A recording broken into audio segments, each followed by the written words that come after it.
O-P-P. I talking about selling our people's property. Y'all know who doing it, so don't round me out. Don't send no police round me and tell me shush my mouth. Where's our conviction? But where's our pride? We selling everything, selling our backside. Just go online, it'll make you sick. You can buy any island, just point and click. See, they're selling our country, yes, they're selling our land. They're selling our archipelago of sea and sand. Now break down the acronym like you in class. Oh, they're selling the whole country. Ooh, they're selling our hey, hey. Ride him.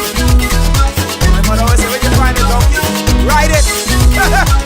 Who's donkey? Huh? Come on. We got a whole nation in 73. Now we getting back the whole country. What kind of fools we must be, selling out for a bag of rice and a cup of tea. You know what does bug me? Help me understand. I can't find piece of property for under 80 grand, but I can fix this. I know what to do. I can squat just like them other people try make me do. See, they're selling our country, yes, they're selling our land. They're selling our archipelago of sea and sand.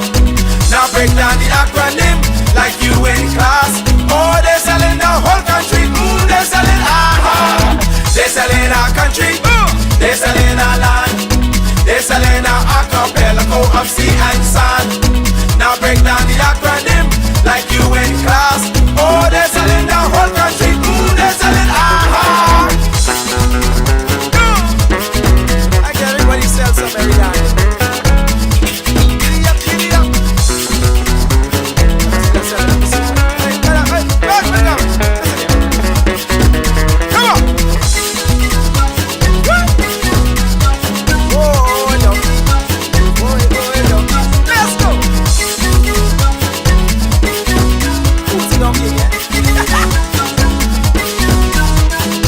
They're selling one island, yeah, they won't keep. What can be left for you and me? Is this the example? What's our kids to do? You want them have a sense of pride, or go selling too?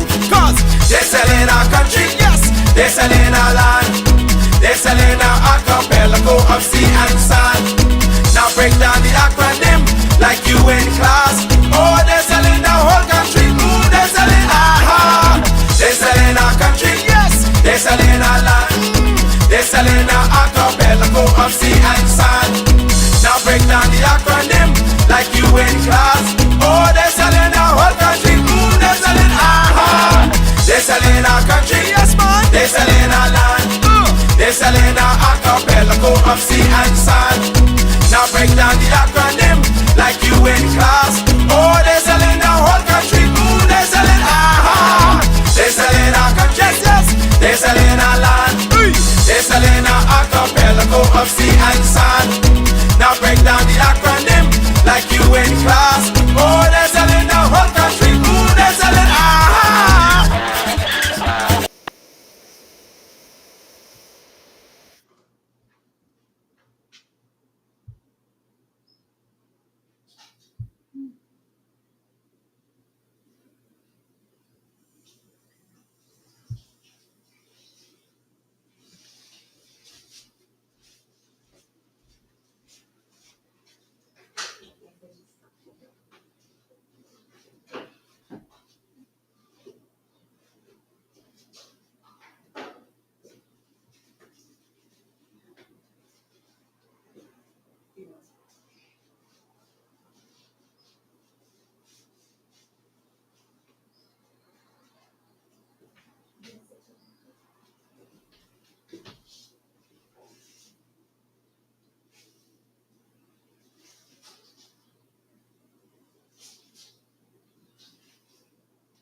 Good evening, ladies and gentlemen. Well, good afternoon. So glad you could join us today.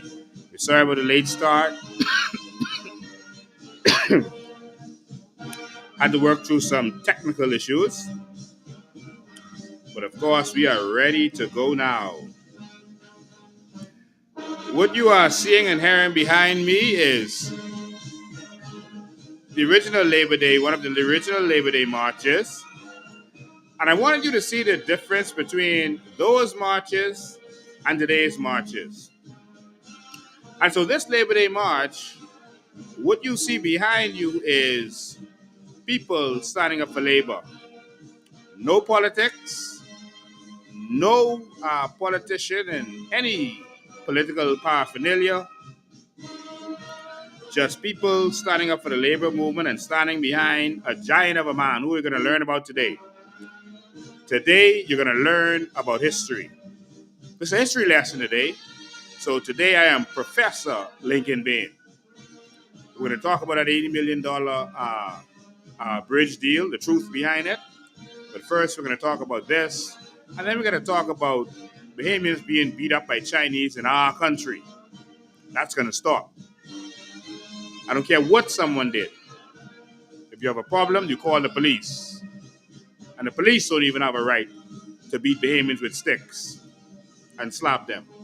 But we'll get to that in a minute. Take a second to like, tag, and share, and look at Sir Randall Fox and them. I know you won't see on this parade. That's the PLP. And the FNM was informed yet. But we're going to teach you something about your history today because they refuse to teach our children their history in school. So you're going to learn today. All right? You're going to learn today. All right.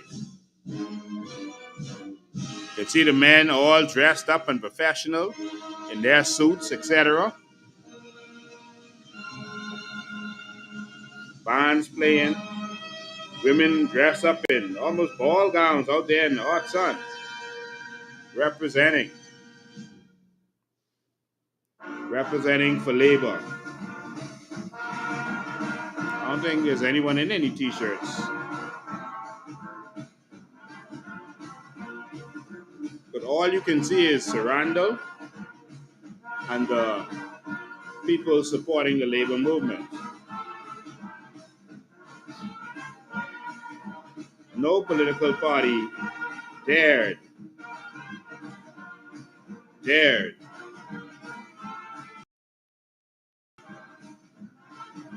to try to interrupt or disrupt this parade. So we're going to get to it in a minute. You know what I'm doing. I'm sharing. I hope you do the same thing. Use your highlight at followers. All right. And then we'll get started in a minute.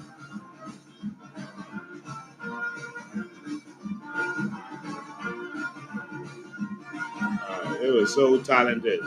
Look at all the people on the parade.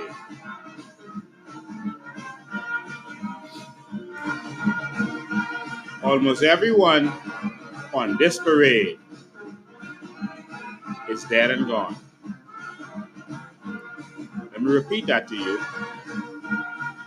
Almost everyone, that's except the little children, probably, on this parade is dead and gone. I'm going to tell you why that's significant in a moment.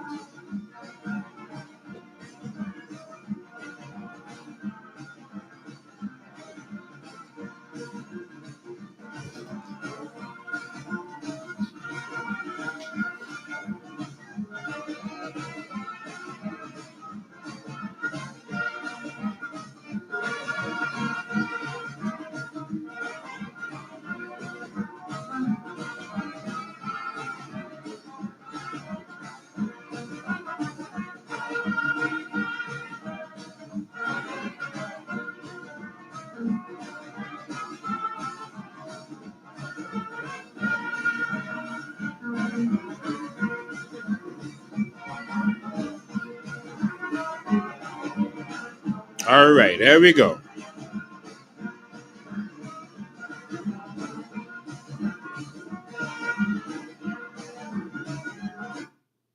So, ladies and gentlemen, this is the Labor Day parade. You would have seen Sir Randall Fox walking around in his full white suit, coat suit.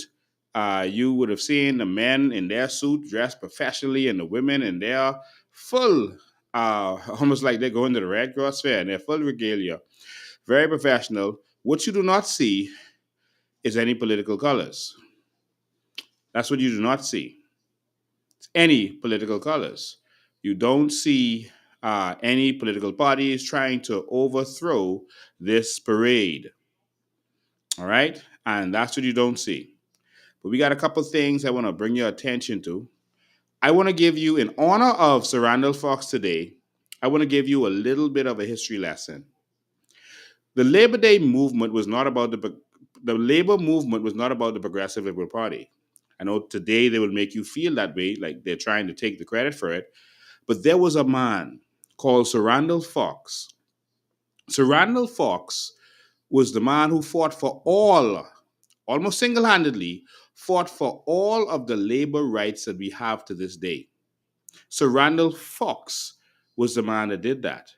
A lot of the things that we take pleasure in, our pension he fought for, our working hours he fought for, even a court of appeals, he fought for that. All right.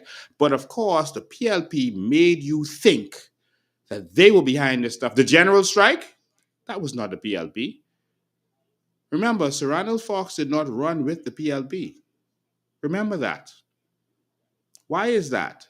He was a threat to leadership, I guess. Whenever someone has leadership potential, they kind of push them on the side. But Sir Randall Fox single-handedly fought for all of this. And what we're going to do is, I'm going to take you on a pathway to majority rule for a few minutes, and then I'm going to let you hear from Sir Randall Fox himself from the grave. I'm going to let you hear from Sir Randall Fox in 1987, the last election he took part in. Yeah, in 87, he still ran. Sir Randall Fox in 1987. I'm going to let you hear from him from the grave. And I want you to listen to him then and think about us now. But first, we're going to jump in our time machines and we're going to have a little tour of the past and the history that they refuse to teach us in our schools.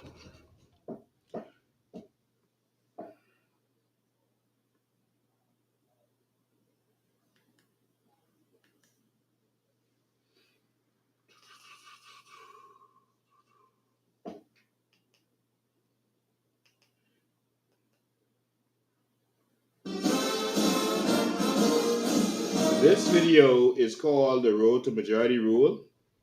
And I want us to watch this, and I'm going to walk you through this. I'm sorry it's very close up, but I have to do it that way. So I hope you can see this well. So we're going to watch this. This is The Road to Majority Rule. I'm going to pause it as we go so you can read these because they move pretty fastly. This is on YouTube, so you can watch it for yourself. But of course, a lot of times we don't know what to watch and what to find. So this is a history lesson today. And I'm doing this because our Labor Day parade was hijacked. And I'm going to show you the difference between Labor Day then and Labor Day now. But let's get to the facts first. History, ladies and gentlemen. Let's jump in this time machine. Let's go.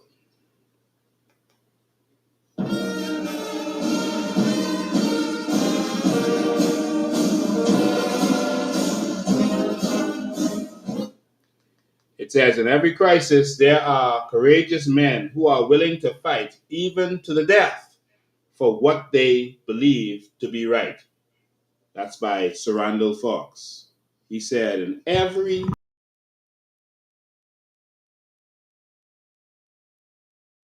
it takes. Let's keep going.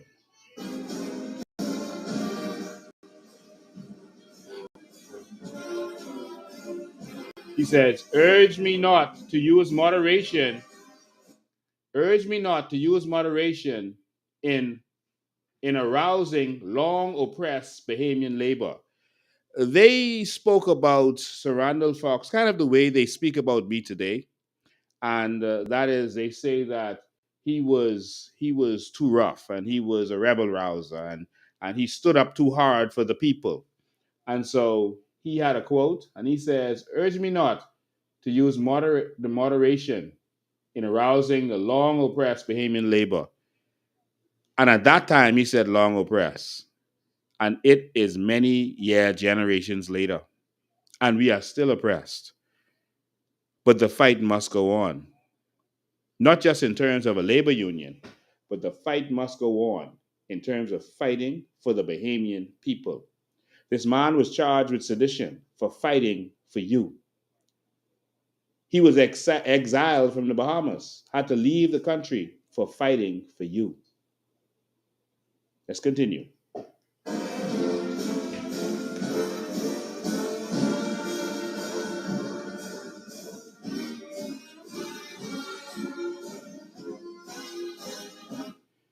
The citizens, I'm sorry, I messed up just now, but they're talking about how they fought to ban bigotry, etc.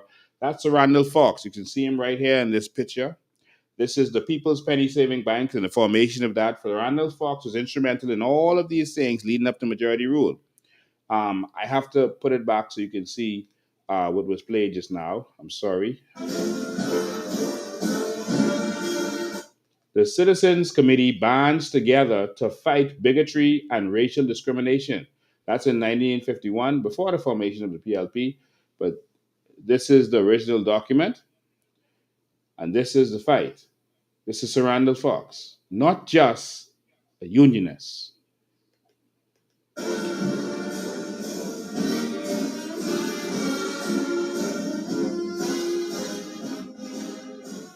This is the opening of the Penny Savings Bank. Now, this is the formation of the Progressive Liberal Party. Labor unite or perish. That was the talk. Labor unite or perish. And to this day, they've still not united, and we are perishing as a people. And if you, I think, I'm sorry, the camera has the words backwards. I should have corrected that before I went live. I still may have time to correct it. Let me see if I can correct that for you so you can actually see what you're looking at. If I can do it quickly, I'll do it. If not, then I'll just keep it the way it is. Okay, there we go. Yeah, I think it should be corrected now. Yes, now you can see it better. Labor, unite or perish. Look at some of the the placards. Move with labor. If you're out of work, join the parade. Give our old people a pension, not promises. Wow. From those days, give our old people a pension. Look at what they were fighting for. Jobs, jobs, jobs is what we all need now. And so this is the fight from in their day. Let's keep going with me. Y'all hang with me. You're going to learn some stuff today. The Bahamas Federation of Labor is formed. All right? Without unity, a former condition of slavery awaits you and your children. You see how powerful it is? Without unity, a former slavery awaits you and your children. Without unity. That was powerful. This is what they were saying from those days. Because we failed to unite, we're going to continue to be slaves. And we continue to be slaves in this day. One man alone cannot do this. That's what Sir Randall Fox was saying. If you read his book, The Fate That Moved Mountains, he is calling out for men. He's saying that the men in the Bahamas are too soft. He's calling out for men to stand up, have some courage, and fight. And he had a whole speech that was called Men Wanted because he wanted the men of this Bahamas to stand up. And so the men of the Bahamas are sitting down while their jobs are being taken to this day. They're sitting down while we're being overrun by foreigners. That's Chinese, that's Haitians, that's all kinds of people. That's all kinds of foreigners are taking over and taking our land, and we are left with nothing because we will not stand up. It's time.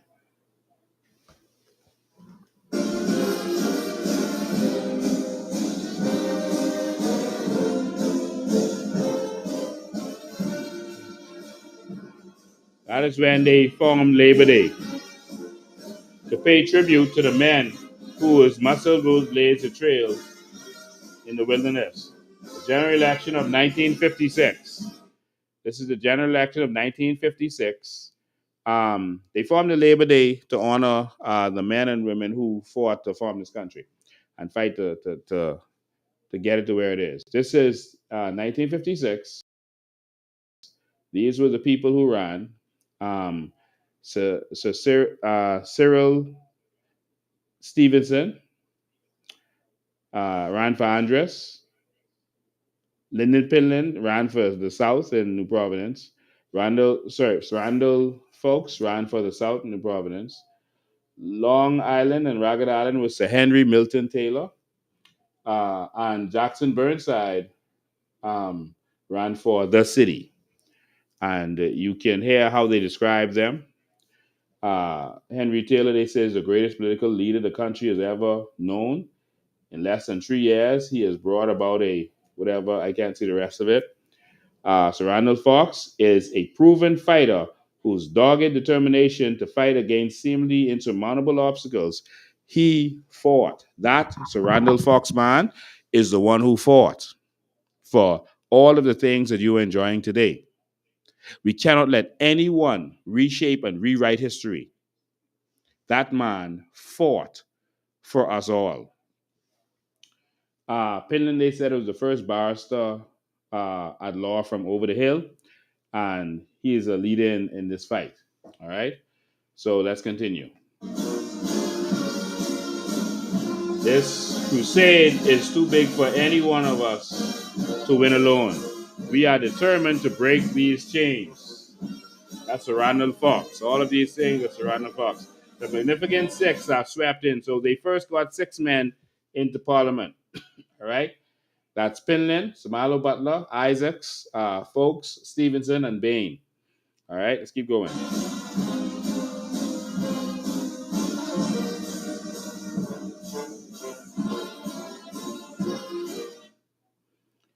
This was his mission. We were to be the eyes, the ears, and the voice of the poor and the dispossessed.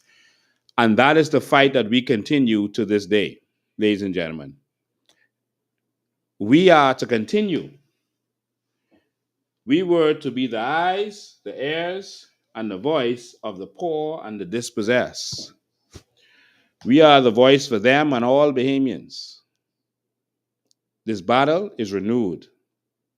It's time to take the Bahamas where it should have gone in the first place.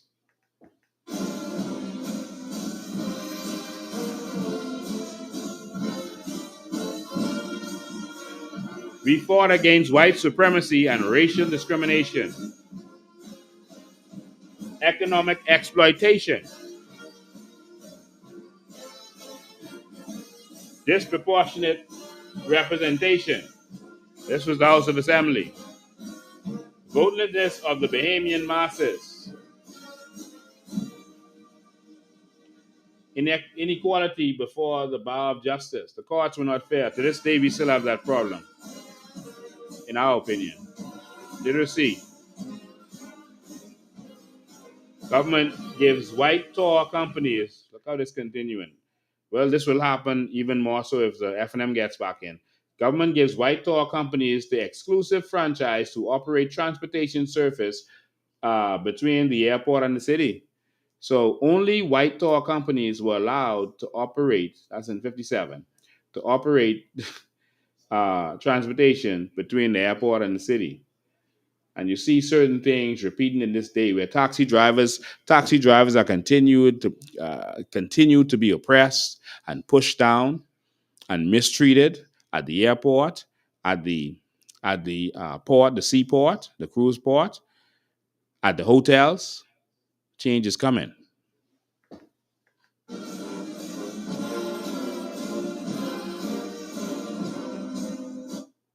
In response to government's decision, Sir Clifford Darling and the taxi cab union mount a blockade to and from the new Nassau International Airport. So this was how they carried on in those days. They tell us to behave ourselves, sit the says. But in those days, they got changed because they stood up, because they were rowdy, because they fought to bring that change. And so they said, okay, you letting the white tour companies only have transportation, okay, we could block up everything. Let's look and see.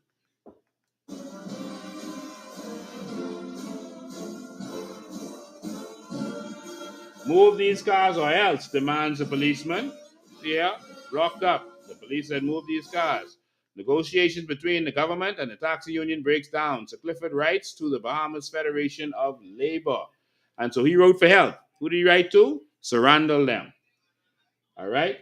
And so the taxi drivers here, Says, like a graveyard, nobody is coming in. They made sure that they shut this place down. Tensions in the square. They were fighting. They were fighting for their rights. That's what they did in those days. They had to fight for it. But today, they want you to sit down. They say, "Oh no, don't talk too loud. You gotta speak a certain way." Randall Fox cussed them out and got charged with sedition.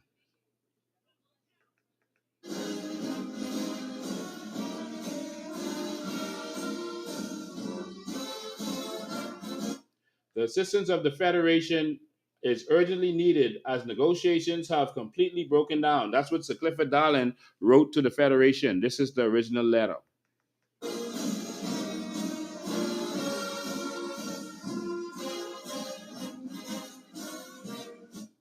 The the Federation uh, passes a resolution to launch a general strike in support of the cause of the Bahamas Taxi Cab Union, the general strike.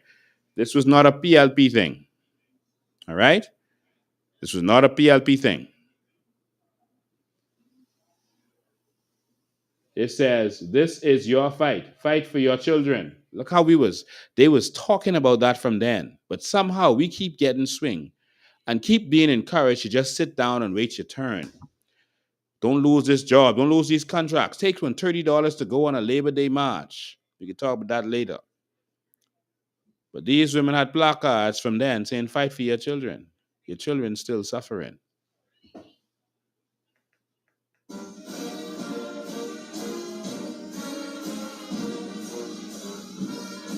British soldiers arrive in Nassau. They brought British soldiers.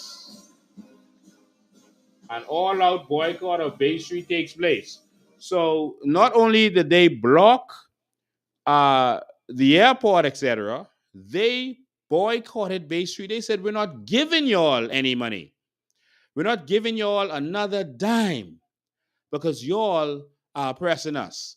And so they said, "We're not spending any money on Bay Street. We will sit home and starve before we spend another dollar with y'all." That is how they stood up in those days. But today they tell you, sit down, don't be too rowdy, don't be too rough with them, man.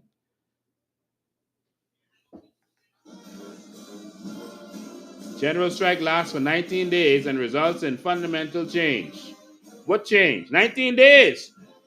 I want to say this to you before we go on. Can you imagine Bahamian striking for 19 days today?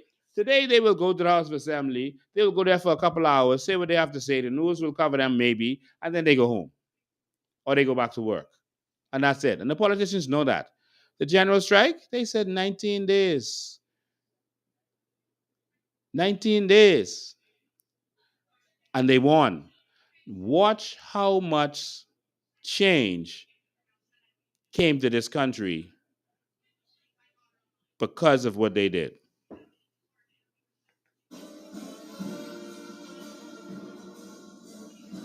Department of Labor was formed because of that. Department of Labor. The general strike leads to the creation of 4 additional seats in Parliament. Not only was the Department of Labor formed, 4 additional seats in Parliament was because of this negotiation, so that there could be more representation for our people. So this just wasn't about the union and what's going on with labor. They brought sweeping change. This is Randall Fox them.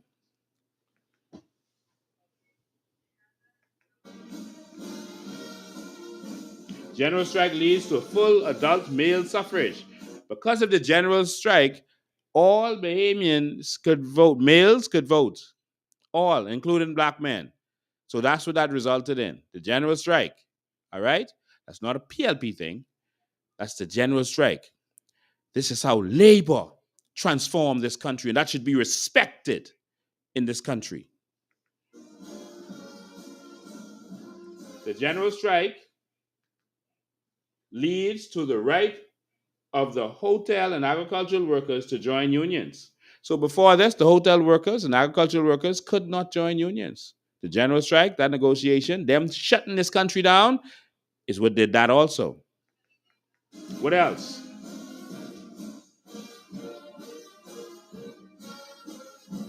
The The general strike leads to the abolition of the company vote. The company vote. This where Branson and Daddy and all those other UBPs voted many times, sometimes dozens of times.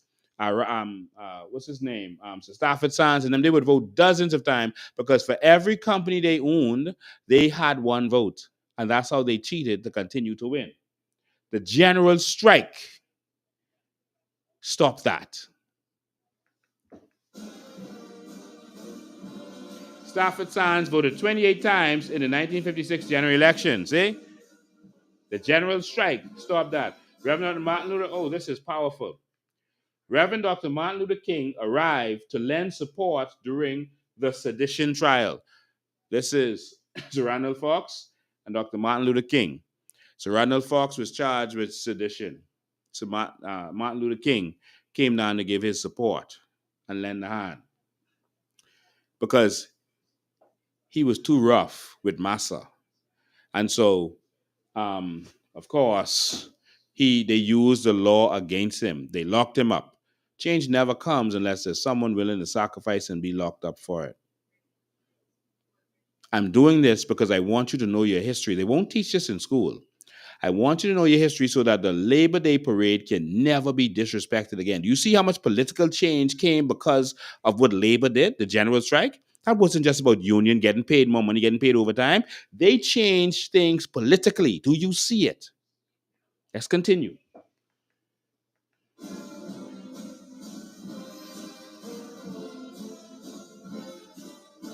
Women demand the right to vote in 1960. This is Sir Randall Fox being interviewed about what's going on in the Bahamas. The serious troubles in the Bahamas. What was it all about?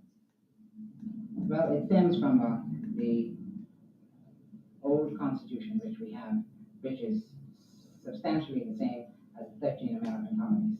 Under that constitution, it's illegal for a woman to vote. It is illegal for hotel workers and agricultural workers to join trade union movements. It is illegal for women to sit on juries, and the Bahamian people finally reached the point of exhausted patience. Do you hear the things they were fighting for? Even for Bahamians to sit on jury, for people, women to sit on jury, etc. Do you see the things that Sir Randall Fox fought for? This was not just about labor, about getting contracts and industrial agreements. This was for our nation. Wake up.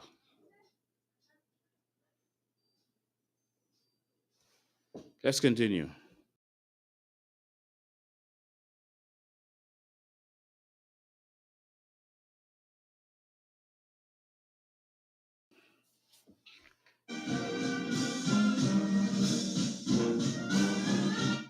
This is Sir Randall talking. In 1960, I piloted an act to the House of Assembly to constitute Labor Day as a public holiday. A day should be set aside and designated as Labor Day as a fitting memorial to the contributions made by the working people to the progress of its colony. That's the act that was drafted. And so, just like we've been drafting acts to put things forward and get things done, he was doing the same thing. And of course, this was before the PLP became government, even. And he was the Labor Party doing this as a Labor Party. And uh, this was the 22nd of July, 1961. And so, while you have political opposition like whereas on the second day of May, AD 1960, so that's the date that this was. So now, whereas you have political oppositions now sitting down waiting their turn, lazy political opposition, this is what real opposition does. They go in there, they table bills, and they push to have things done. Okay? This is what Michael Pintard and those lazy men are not doing. I'm teaching you history so that you can know what you're paying for and you can get value for your money. Michael Pintard is not giving you value for your money.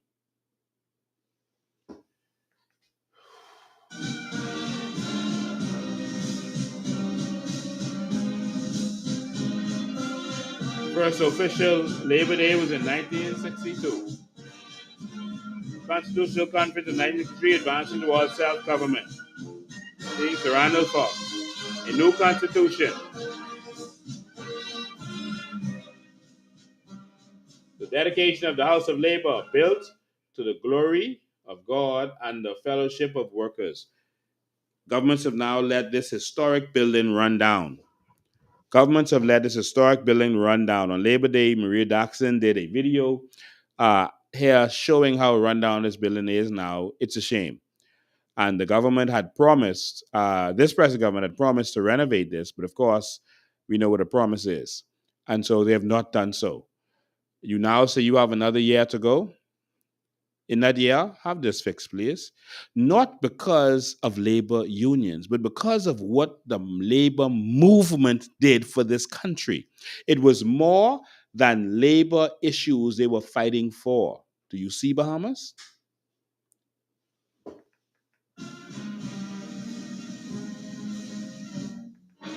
Now, watch this. Independence. This is what Ronald Fox was saying.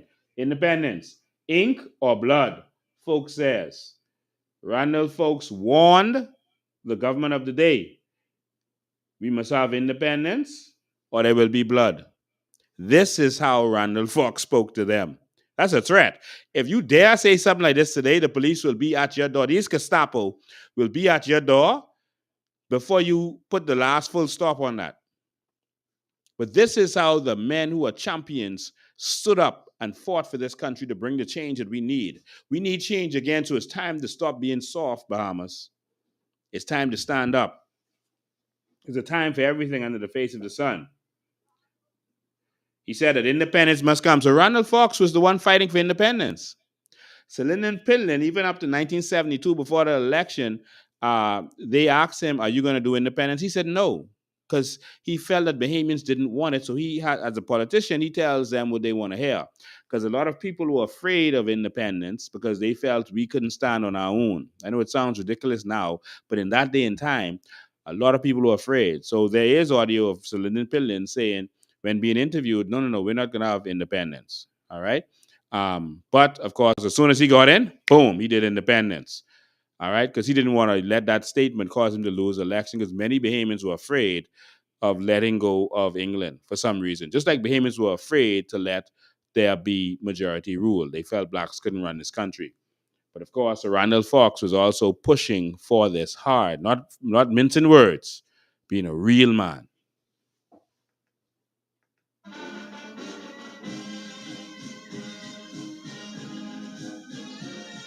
The general election of 1967, January 10th. This is showing you all of the persons who won on that election day. These are all of the PLPs. I identified two of them that are still alive. It looks like Maurice Moore and Arthur Folks, who are still alive, that I can recognize from here. And you had one independent won. All right, that's Brennan. And then a third party, because he had the Labour Party, a third party won. And then these were the UBPs. Randall Fox had the decision to make to switch it over as the third party.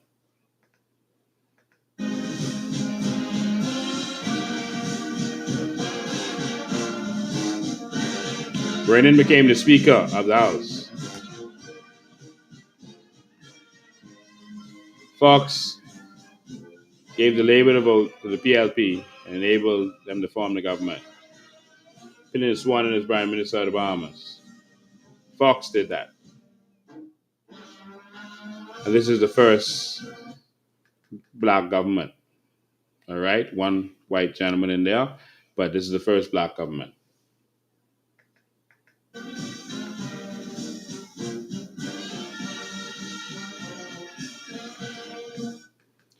Almighty and everlasting God, inspire me as I relate what uncommon courage was exhibited by common men and women in the founding of our new Commonwealth of the Bahamas, Sir Randall Folks, in the book The Fate That Moved Mountains. Every Bahamian should read that book. It's a giant of a man whose legacy should not be disrespected or tampered with. Ladies and gentlemen, before I continue with that, I just want you to hear from this man himself. Uh, I know I'm spending some time on this today, but it's important that Bahamians understand their history. No, this isn't scandalous stuff. This is raw history that most people are not paying attention to. And it's knowing your history that's going to cause you to be able to change. You have to know what you're changing from. If you don't know your history, you're going to repeat it. All right? And so this is 1987. This is Sir Randall Fox, the last time he ran. This was his political speech. I think this was the day before election that he gave to the people of St. Agnes where he ran. All right? That's now, they switched it back to St. Barnabas. But he was running in St. Agnes at this time. He won his first elections after the PLP got in. He wasn't able to offer in '72 as the Labour Party. Of course, they started Ku Kluxing him, the the politicians, and he didn't come back until 1987 because he was Ku Klux. It was destroyed because he was too powerful. He was a threat, and so they cut him down. The same man who gave us this majority rule.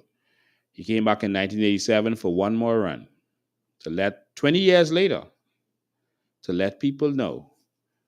And I want you to hear his words from the grave. Hear his words, Bahamas. Hear his words.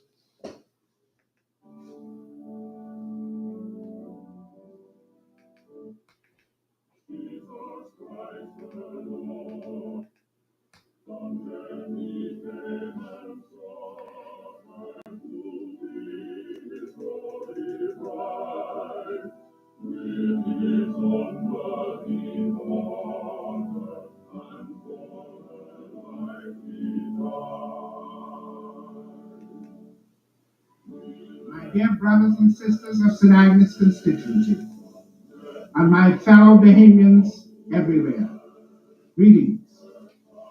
Today, people are faced with spiraling costs for healthcare and hospital services, prescription medicine, and health insurance policies.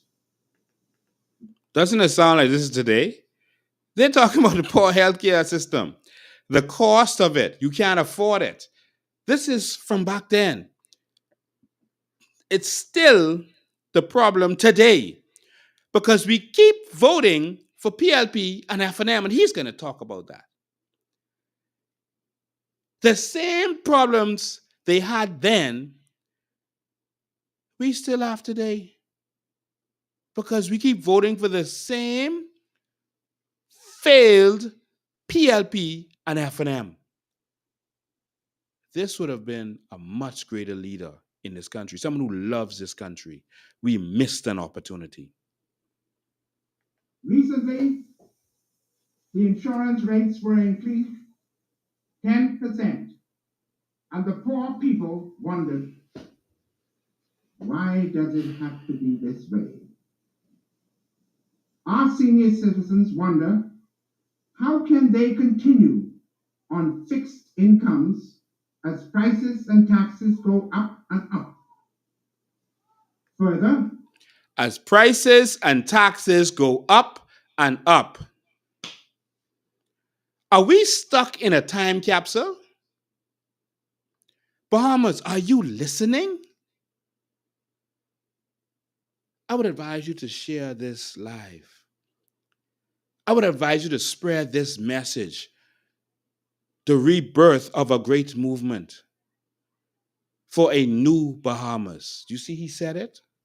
The new Commonwealth of the Bahamas. But we didn't get it. Why? Because we keep voting PLP and FNM. And we keep getting swing. The same problems. More costs, more taxes. Let's continue. many of our old people feel rejected and left out by a society they have helped to build. And they wonder, Why does it have to be this way? Ladies and gentlemen, our streets and highways continue to be clogged. Our transportation system remains entangled in silly debates by puny men. By puny While men. motorists and pedestrians both look on and ask, why does it have to be this way? We're still talking about transportation and the traffic problem. And are we stuck in a time capsule? If you keep voting for the same thing, you're voting to keep getting the same thing. So if you vote for no hospital, you will get no hospital. How do you vote for no hospital? By voting for the people who didn't give you a hospital. If you keep voting for bad roads and traffic and no solutions, no overpasses and real freeways, then if you keep voting for it, then you will keep getting it. Does it have to be this way, Sir Randall Fox said? I want you to listen to my political role model.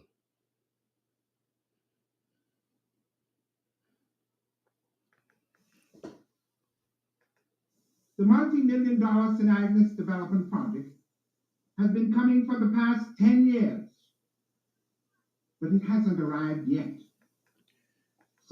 Oh, and it still hasn't arrived.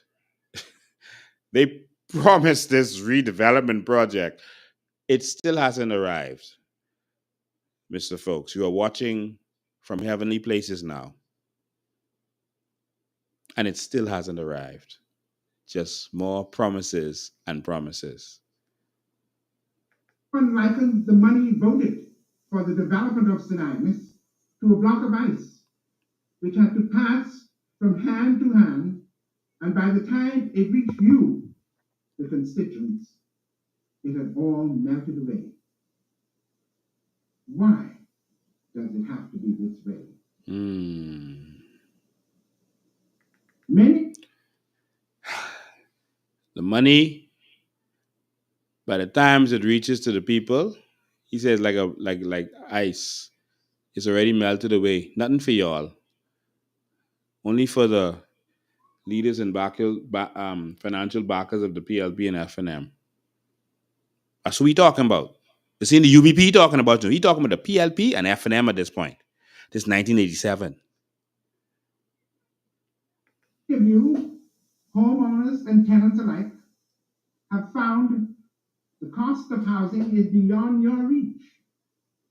Others see young couples unable to afford a home of their own being exploited by banks and insurance companies. They charge them finder's fee, bridge fee, lawyer's fee, stamp fee, house property fee, this fee, that fee, and the other fee. Are we stuck in a time capsule?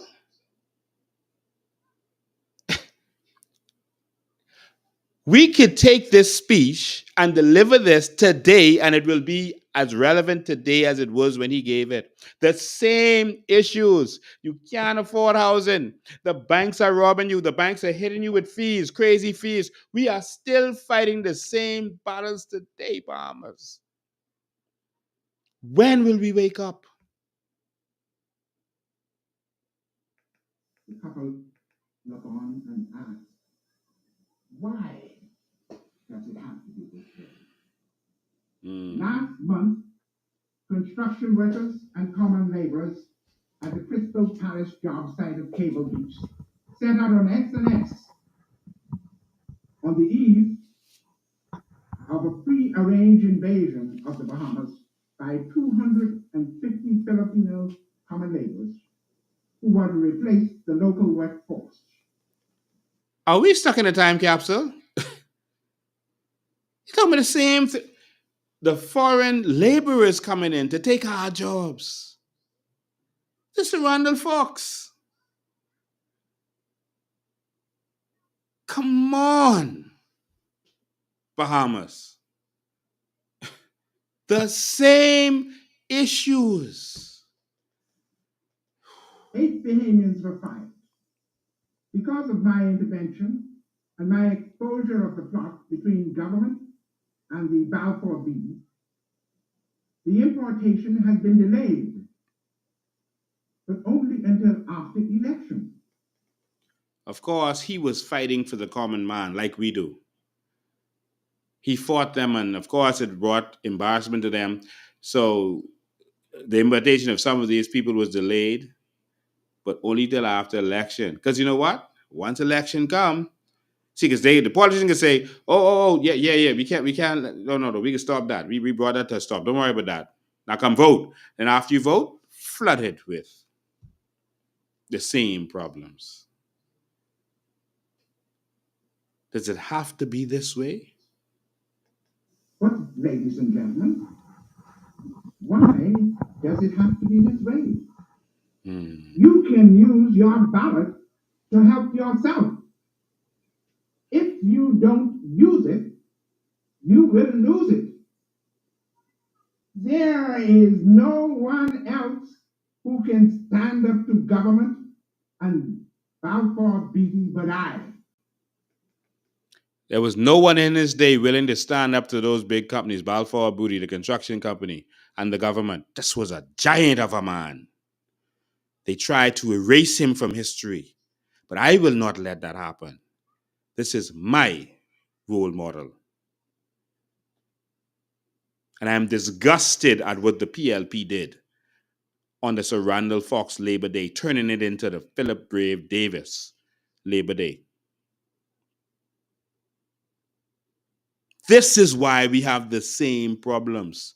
And he was the man who would stand up to government and force them to make little changes here and there. Then when election come, they go right back because the people are so fooled, they just caught up on party. And they continue to suffer to this day. Because one labor representative is equal to 30 of the rest. And while we are still recovering from the shock of the illegal sale of Paradise Island Bridge by the leadership of the PLP and the illegal collection of the bridge toll, we are forced to witness government selling of Goodman's Bay, the beach which we reclaimed in the name of the people in January 1967. Now it has been given away to foreigners. Wow. Yet the Bahamians look on in silence and ask, why does it have to be this way? Of course, his advocacy stopped it. But today now, we are having the same problems with Paradise Island Beach that they're giving the same problems. Are we stuck in a time capsule, Bahamas? Are we stuck? Is this all we want? The $50 in a t-shirt and suffering? Is this what we want? So when you hear me say that once we win, we are going to remove the Queen statue and replace it with a statue of Sir Randall Fox, I hope you understand now. When I said that some people didn't understand this giant of a man, this is the greatest politician that we've ever had, the greatest that we have had. And if more men had woke up and stood on his side, our country would have been in a different state to this day.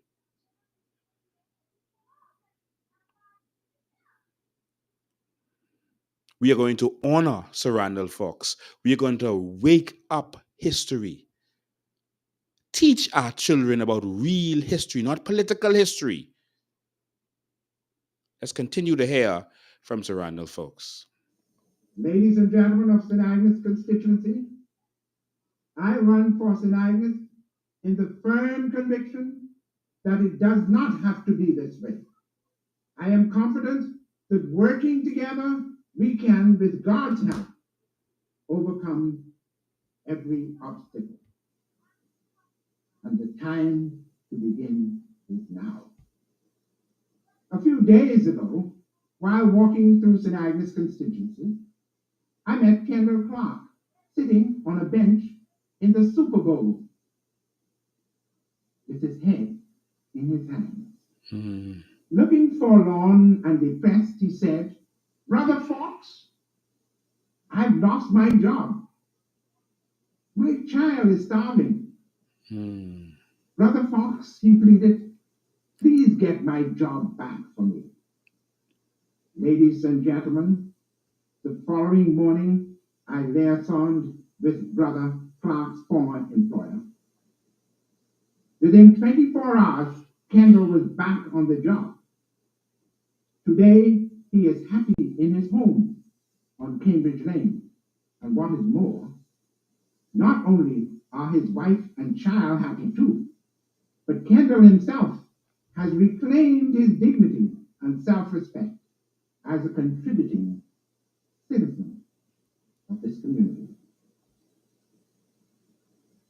The story has been repeated many times in St. Agnes constituency. Just the other day, Lydia Ellis of Dean's Lane was fired. Again, I liaisoned on her behalf with her employer, and today she is back on the job with a good weekly salary. Notice the difference in the treatment of the problem. Unlike the other parties, neither Kendall, Clark, nor Lydia Ellis was reduced to the level of a beggar. Neither were they required to belly dance or snake hip from now until election day. Instead, each was given a job and made to feel that he or she was somebody. I want my brothers and sisters of St. Agnes to be too proud to set belly dancing and snake hip twisting as an acceptable standard of conduct for their children to follow. The dancing political parties, belly dancing and snake hip twisting. It's a powerful man. But you see how he was fighting not just for the nation, but for individuals, for the common man. He would go in there and stand up for them. He's my political role model. Too proud to take part, too proud to accept the filthy lucre of 30 pieces of silver for his or her vote. This is not the example which I have set for you to follow. On the 7th of January 1967, I rejected the bribe. This is what I want you to do on election day. He's letting you know that he was not for sale. This would have been a great leader of this nation. Someone who is for the people, individually and generally. Someone who would not sell out to oligarchs, drug dealers, or anyone. He was not for sale. Like him, I was offered many bribes to stand down, sit down, and shut up. But I am not for sale. I did not sell you in January 1967. I don't want you to sell me in 1987.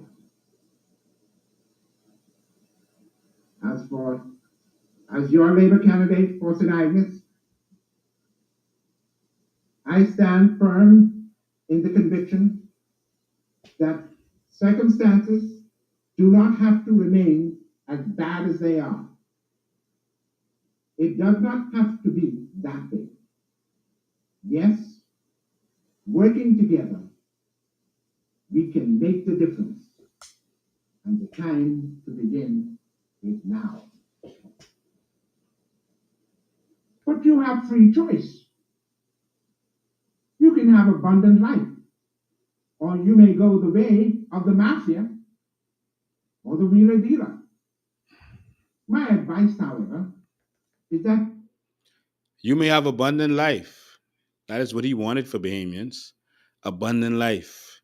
That is what I want for Bahamians. Abundant life. A life of abundance in many different ways. Physically, spiritually, mentally, empowerment. But of course, we are bamboozled by the wheeler dealer politicians who make deals with drug dealers, etc., who make deals with oligarchs. Let's continue to listen to this giant of a man. To choose the way of him who said over 2,000 years ago, I have come not only that you may have life, but that you may have it more abundantly. St. Agnes, oh St. Agnes, you are named after a great saint. When you walk the proud mile with me on Labor Day tomorrow morning, people will look at you and say, there goes a noble race of men and women. They are the ones who have been chosen to return the voice of labor to the house of God. St. Agnes, oh St. Agnes, you are the salt of the earth. Oh, how others envy your opportunity and what your great future can be. Together, we can make the name of St. Agnes great again by voting for the man who gave you Labor Day and named it after you.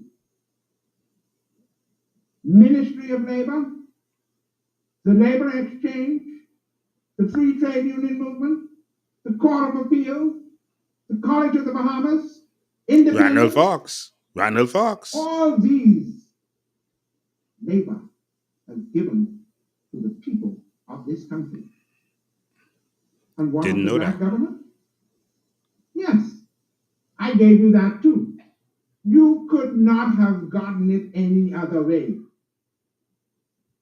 Call the roll of social legislation, ladies and gentlemen, and I'll tell you what labor had to do to make it happen.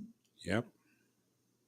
Here is proven ability, a man of words as well as deeds, tested integrity.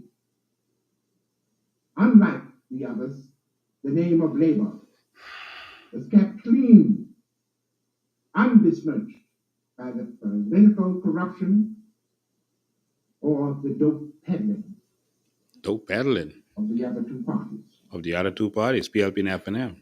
And so, ladies and gentlemen of St. Agnes, give me your unemployed. Let me have someone who is broke, out of work, discouraged, and despondent. Let me investigate his credentials, and in 2 days, I will guarantee he will be back on his feet with good wages in his pocket, a smile on his face, and a song of praise in his heart.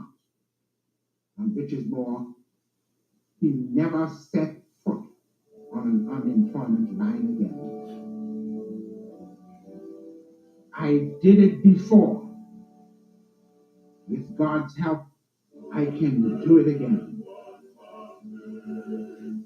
And so, my brothers and sisters, good night. And may flights of angels sing thee to thy rest.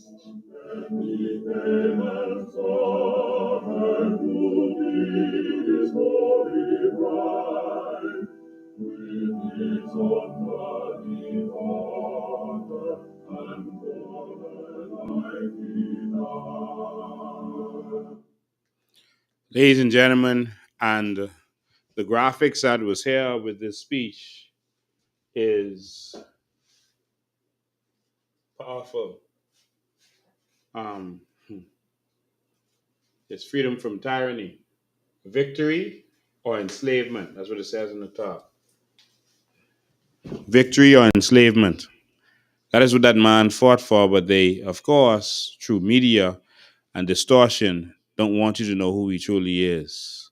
They want you to forget him. They want you to see him as just a labor unionist. They don't want you to see him as the man behind all of those things he listed off, who pushed for those things. And even more, that go and read The Faith That Moved Mountains. Ladies and gentlemen, we went from a dignified labor parade that was about this movement. And that movement was not just about unions, that was about the transformation of this entire nation. They forced a court of appeals, they pressured for it. He would table bills as a one man army in the House of Assembly. Come on, Bahamas, you want change or not? Now, I'm going to show you the difference between Labor Day then. Some of you have just tuned in. And so you saw people out there in their coat suits and ties, etc., and marching and so dignified, etc., with the marching bands. There were no political parties. Go watch the beginning of this and you'll be able to see it.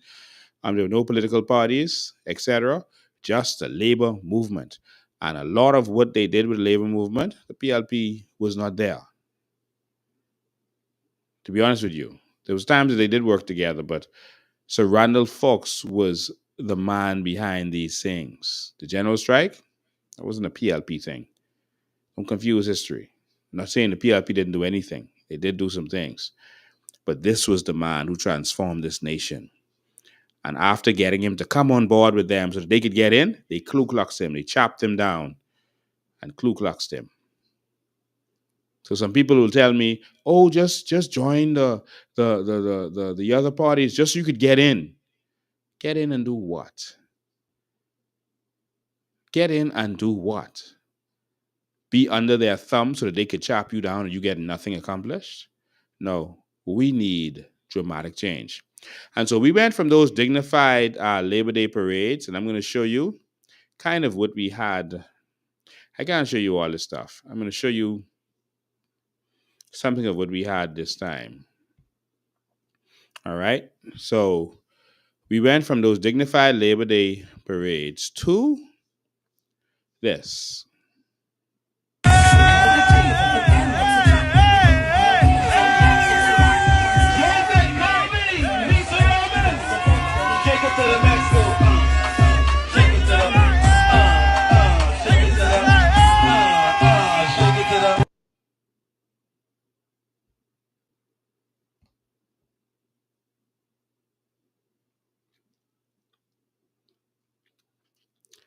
No hospital. Education is horrible in this country. Healthcare is horrible in this country. The cost of living is devastating in this country. We cannot afford to live, to eat, to drive. Our roads are terrible. Crime is out of control. But this.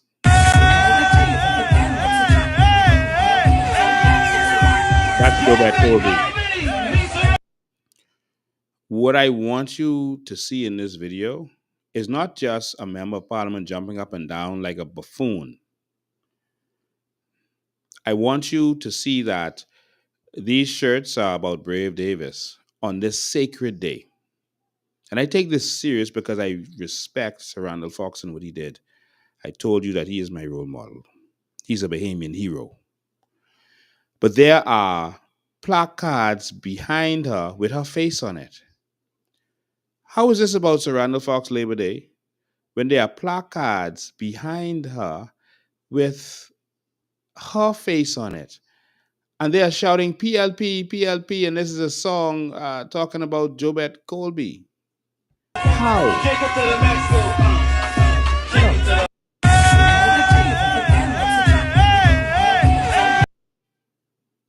Look in the background. That was a big poster with her face on it. But this is about labor?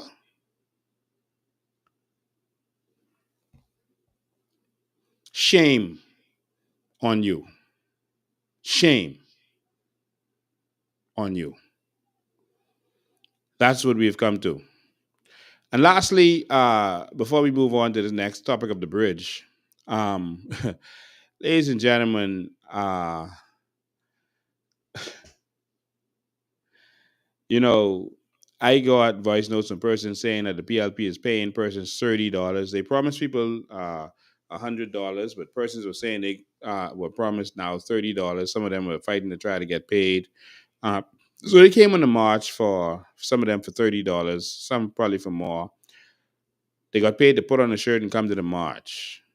And that's why a lot of people, as much people, didn't show up to the birthday party event because they weren't paid for that. I guess it would have been a separate fee. I guess. But this is why they keep you poor. Mr. Brave Davis explained to me, you got to keep the people needing you. That's why he can't give you benefits from your natural resources or your carbon credits. He said, because then they ain't going to need you. The politicians need to keep you poor so that when they come offering you $30 or $50 or $100 to go put on a shirt, that feels like a lot for you. You have to do it. So they will never do anything to empower you. But yet, you would consider voting for the people whose mission is to keep you poor, dumb, broke, and without opportunity. We need change in this country, desperately. And so, what they needed was to show a strong showing. They needed to have some big crowd to come out. They could have done their own parade. Why couldn't the PLP do their own parade? Why that sacrilege on Sir Randall Fox Labor Day? And now you will probably understand why I chose not to participate in that. It was disrespectful to me. That's my opinion. And so that is what myself and the leaders of our organization chose. Because it was sacrilege. Because of the power of that movement, it should not be politicized. Why couldn't they have their own parade? If you are doing so well, then you could say, okay, we are going to, on this particular day, we got on this Saturday, everyone come out, we having a PLP march to launch our campaign. Why do that on Labor Day? Are you all trying to completely erase Sir Randall, folks? After all the disrespect this man has gotten, all these years later, you all continue. But Sir Randall Fox will be back. Sir Randall Fox will be back. You hear me? To the Progressive Party, Sir Randall Fox will be back. You will not destroy his memory. In fact, he has never died. He is right here. Philip Brave Davis, don't do that again. Don't you ever let that happen again. This is not about political parties marching. I have marched. We have marched. We have marched in party colors. This is about politicizing it, taking it over. Y'all know what y'all did. Don't play stupid. That was wrong to do that to the of a man. And so what I did was I saw them put out some. I saw them put out some videos, etc., of the march. All right, it's Education Day. I'm Professor Lincoln today. I saw them put out some videos of the march so they could say that thousands of people were out there. Oh, thousands of people were out there. And so what I decided to do is I took the video and I uploaded it into AI. I pay a lot of money for that. I put it into AI and asked AI on the video that they passed out, I want you to count all of the individuals that are in the video on that march. Yeah, I did that. So since they put it out, I decided to count. And after AI analyzed the video, it did snapshots of every frame and calculated and did everything it could. I went back and I did my little spot check, which we're going to do. And I was like, wow, y'all were trying to get 8,000 people. Y'all failed. Okay. So AI told me exactly how much people were there. I'll show you the video and then we go from there. Watch the video. So this is a video. Man, they look like a lot of people, eh? Look at that. Look at that. Look at these little clusters of people. Look at these little clumps of people. Look at that. Oh yeah, that drone. That looks so good from up there. Oh yeah. That's what they say? 8,000 people? 10,000? A million people? No, AI says no, no such luck. All right. So when the video finish, I'll let you know what AI had to say about this and how it calculated it. It was very interesting, by the way. All right. So yeah, see the people? Yeah, man. Look at that. Look at that. Look at that. Oh yeah. Oh yeah. Look nice, eh? Okay. See, because perception stuff could look bigger than it is, but if you actually start to break it down and count, you're gonna see a different picture. So let me just move that for a sec, and then we'll come back to that. So let me go into AI. So basically, I asked AI to take that picture and show me exactly what's going on, the crowd size estimate, to show me exactly what's going on. And so AI did that for me, right? I just love AI. It says, so it calculated for a minute and 17 seconds to get this done. All right. And it has all kind of equations and stuff here, how it did it. Let me just touch on a couple of it. It says frame by frame sampling. Um, Frame by frame sampling. Um, I extracted 98 evenly spaced frames from the 98 seconds of the video. Background subtraction. Sorry, I'm trying to make this bigger so I can see it. Background subtraction to isolate moving people. That's so they don't double count people because they moved. Using open CV's MOG2's algorithm, I generated binary mass, then measured the aggregate foreground pixel area in each sample frame, calibrating person area. In several clear frames, the average contour representing one marcher occupied estimated 200 pixels at the video. At the video's 848 by 480 resolution. I'm sorry, it's hard for me to see this. Dividing the total foreground area by the figure gives a rough head account visible in each frame. And then time adjustment. All right. So viewing for 4 seconds, et cetera, et cetera. So it did its calculations. It showed me the mid frame, the mean frame, and the busiest frame. And it did all of its calculations. And at the end of it, I'm going to go to it. It came up with a total of 900 people on this march. But it said that it really got the number of 750 because I asked it to estimate. It got a number of 750 people that it counted, but it wanted to do a little estimation because there were some buses there. It wanted to assume that the buses might have had X amount of people. It wanted to assume that some of these people were bystanders on the side of the road and that some people might not have been visible because of banners. It actually says all of that. All right. Um,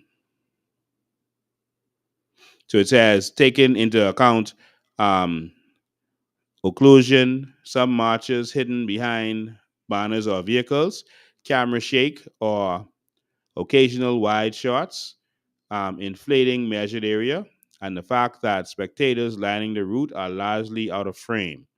All right. So they actually were including doing an extra estimate to include the spectators as a part of this, which shouldn't be.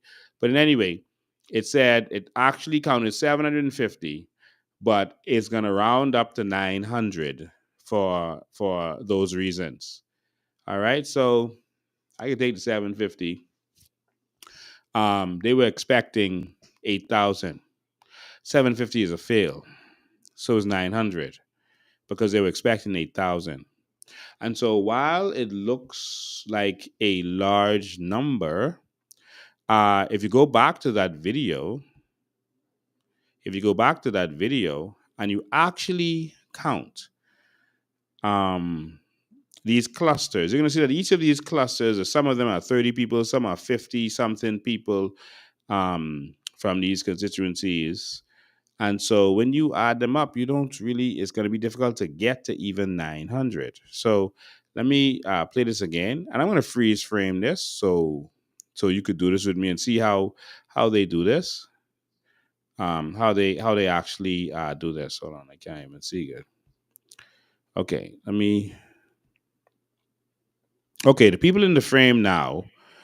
If you do a little count on this cluster right here, I don't know if you can even see. No, you can't see my mouse moving on this. I'll have to, no, I have to do this differently.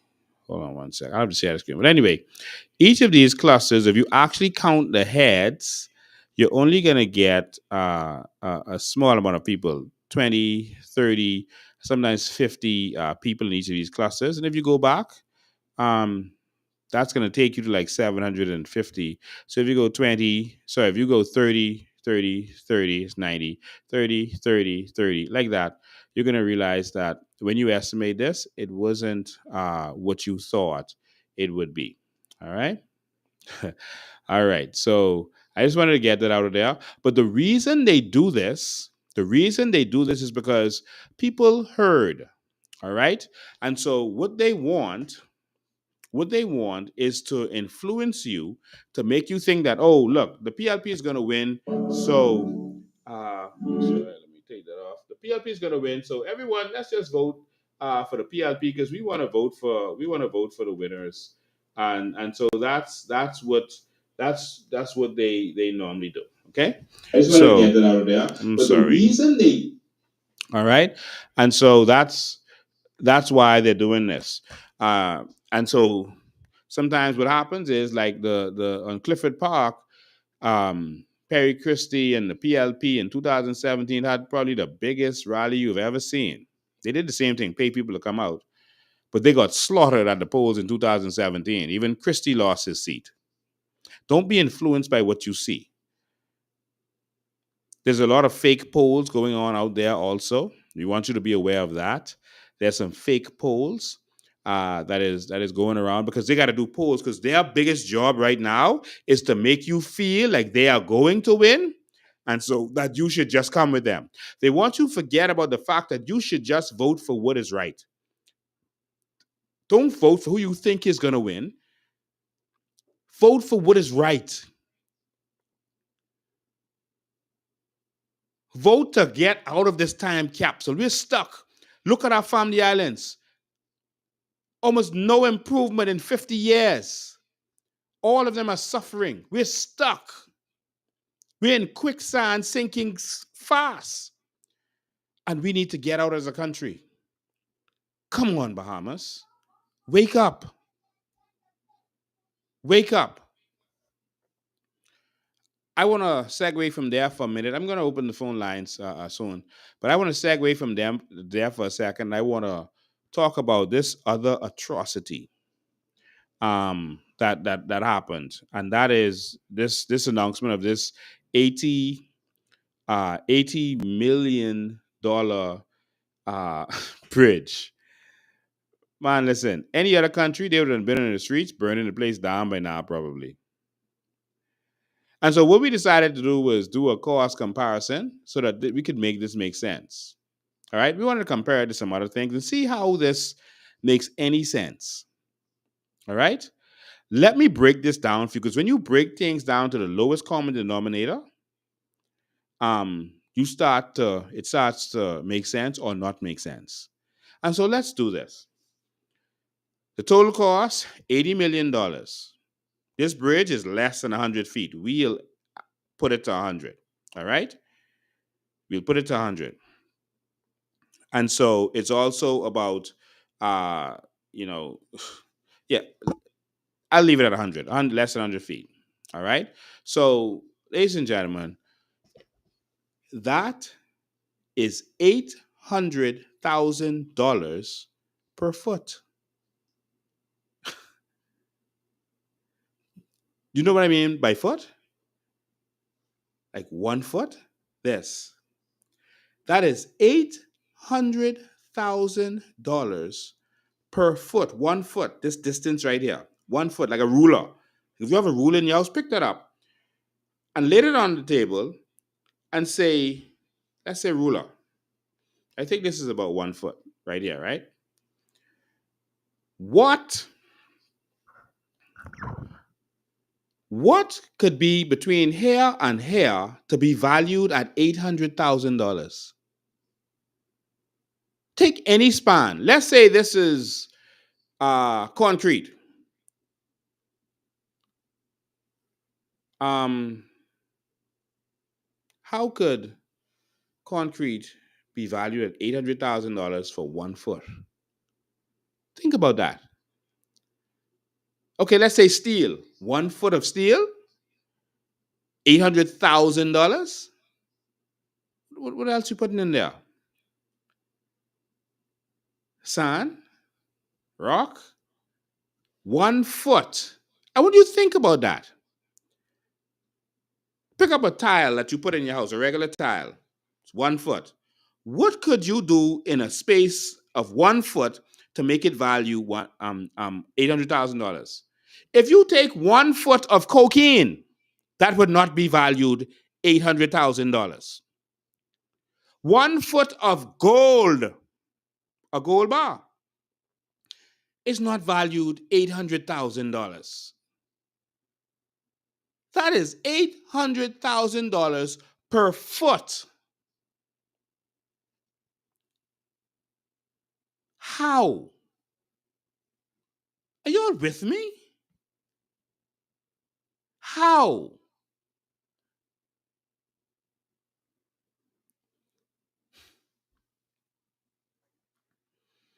Hmm. So let me compare it to something significant. All right? Something significant. The Sydney Poitier Bridge, which is over water. Over what? Water. The glass window bridge is over land. There's land underneath there. All right? Not water. Land. The Sydney Poitier Bridge is over water, which is more expensive because you got piles and all sorts of other things that you have to take into consideration. All right, that you have to go deep down in the ground with piles, etc., in order to make that work.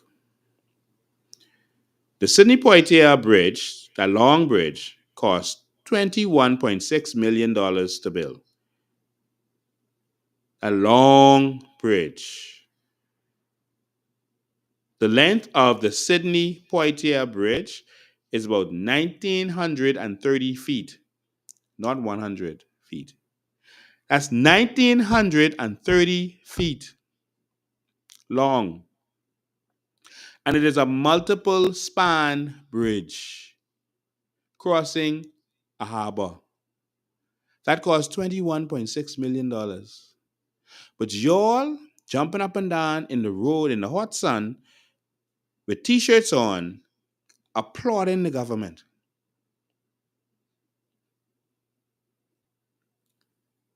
Do you know what the Sydney Poitier Bridge costs per foot to build? 11,200 dollars per foot.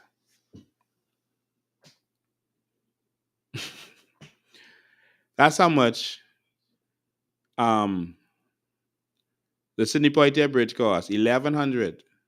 So 11,000, sorry.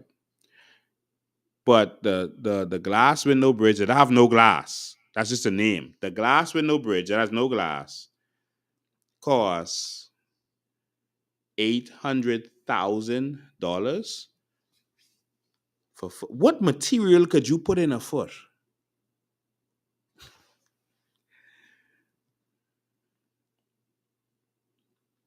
Sometimes I don't know what to say with this country. So I got some examples of other major bridges around the world to give us example, but I think I've already made that make sense to you. I looked at the Mario Como Bridge in New York, etc., and other the San Francisco Bridge and all of that. None of them, none of them cost what this bridge costs to make per foot. And these are bridges that span miles, 3 point something miles, 2 point something miles. Come on, Jesus. Man, if you all could rob us, don't rob. Come on, man. Don't go that far. Jesus. PLP and FNM, come on. This is why the country don't have nothing. We just went from estimate for that went from $40 million for a prison to $90 million for the prison. You see the Lutra roads. All right. They built a 3 mile freeway in Jamaica. 3 mile freeway in Jamaica. 3 mile for $53 million. How you get to $80 million for 100 foot?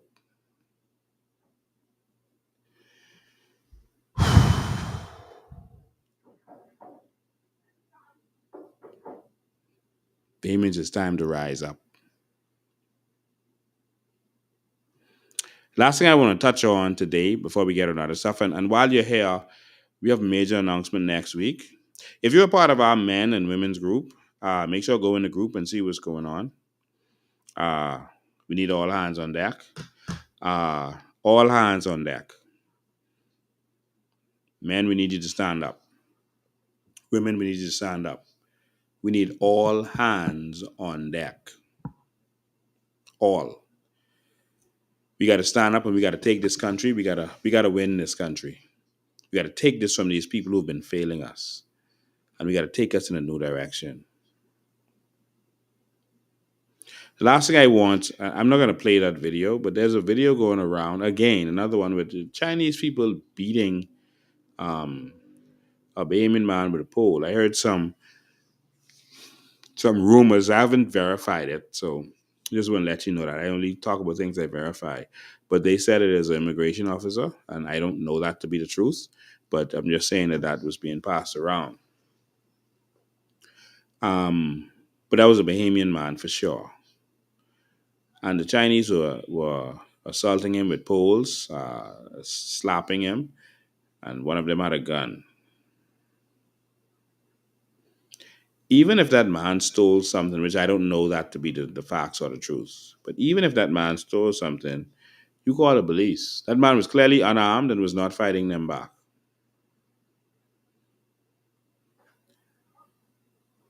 Don't you put your hands on my Bahamian people in this country. Even if the police comes, they have no right to put their hand on a man who is not resisting them. Hitting a man with a pole who is unarmed. I hope that man files a complaint against them, even if he did something wrong. You file a complaint too. Then you do what they call drop for drop. I'm not condoning anything he could have done. I don't know him to have done anything. The only thing I saw that was done wrong was what they did to him. And that people were standing around and watching it and condoning it. I could guarantee you if that was in China and some black people were doing that to a Chinese, they would not sit down and laugh and watch that happen. Bahamians must be put first in this country. Bahamians' rights must be protected in this country. We must stand up for our Bahamian people, even those who are wrong. They must suffer the consequences of their wrong, but no one should be able to abuse them. I'm tired of hearing Bahamians suffering on jobs, being replaced for jobs, politicians abusing them. I'm tired. We're going to stand up and fight for Bahamians. The phone lines are open, 803-5995. Call in. What do you have to think? What do you have to say about these stuff that we're talking about today? You can call in via WhatsApp line or regular line. The choice is yours. WhatsApp line or regular line. Either one of them is good for today. We make sure we take these off silent. WhatsApp line or regular line 803-5995. You're free to call in.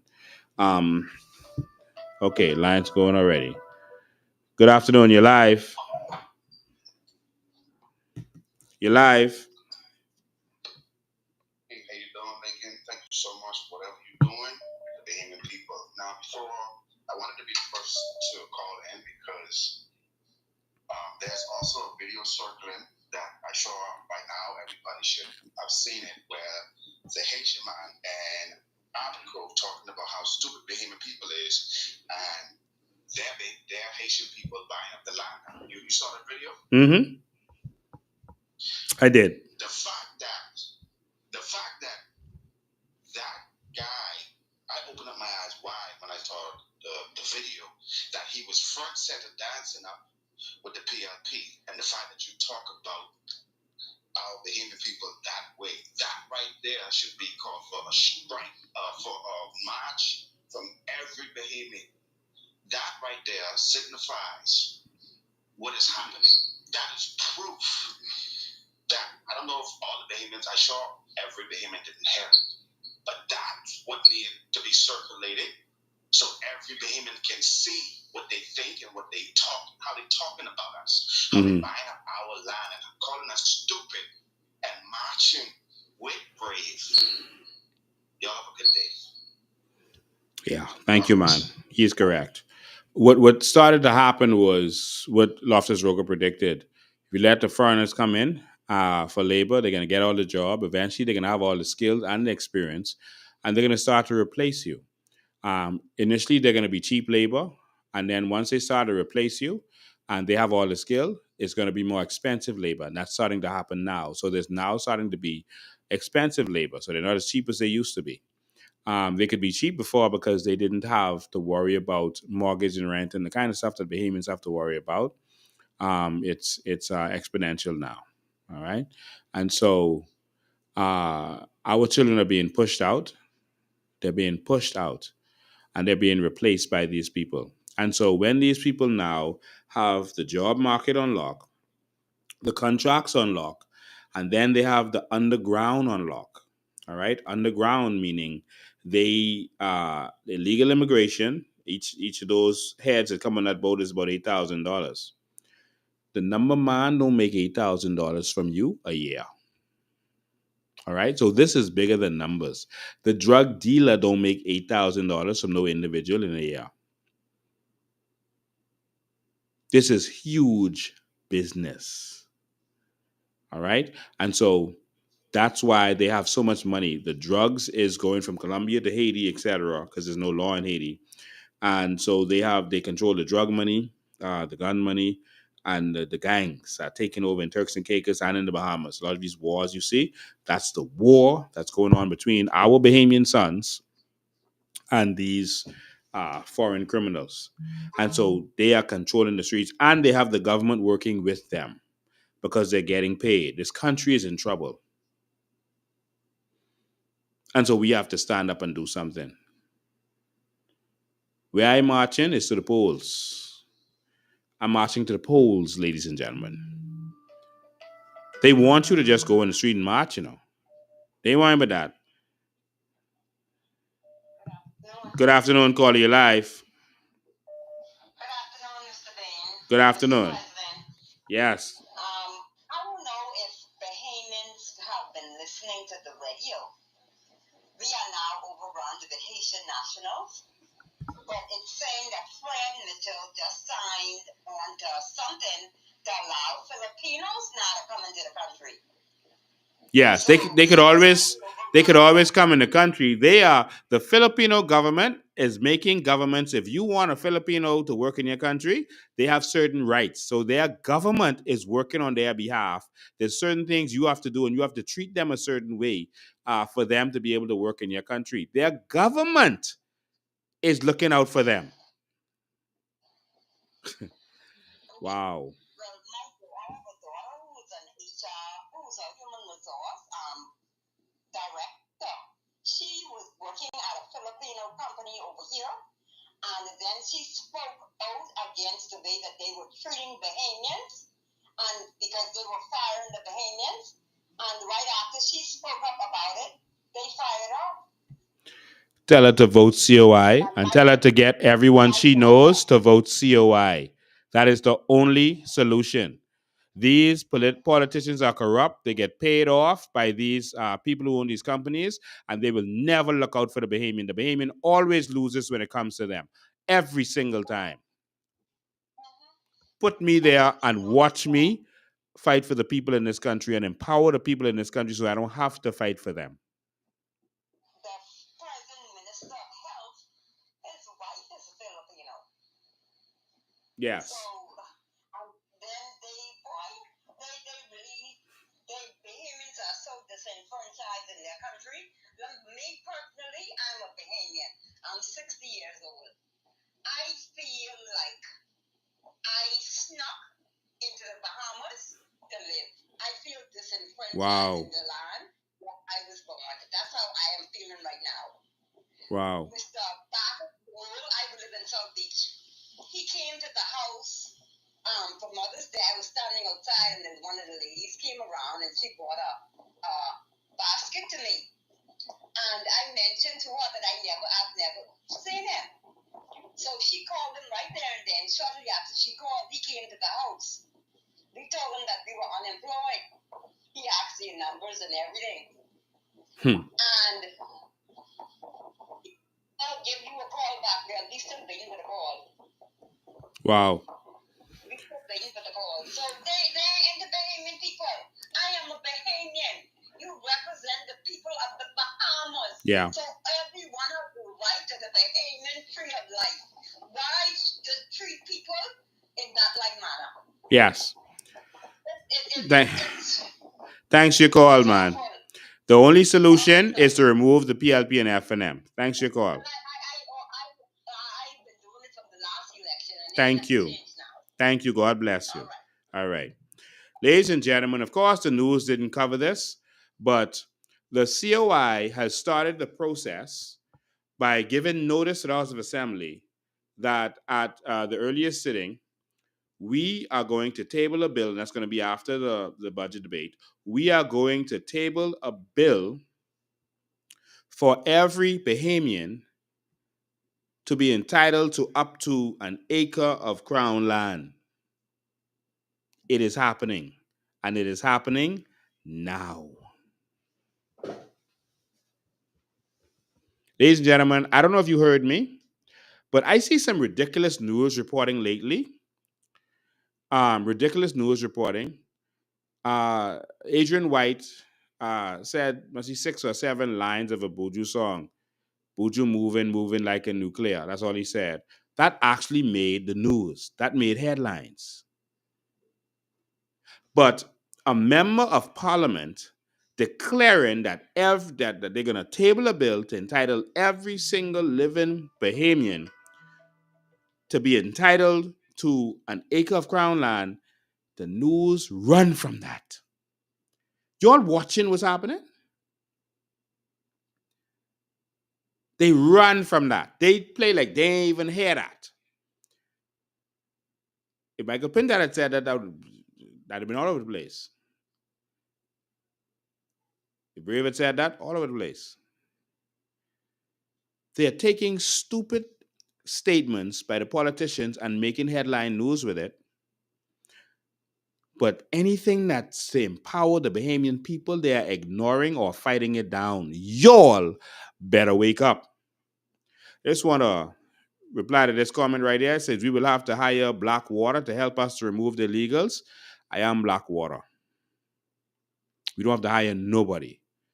We have an immigration team in this country that is able to do their jobs. They are being held back by politicians, nothing else. Our immigration is capable of doing what they need to do. Caller, you live. Go ahead, caller, you live.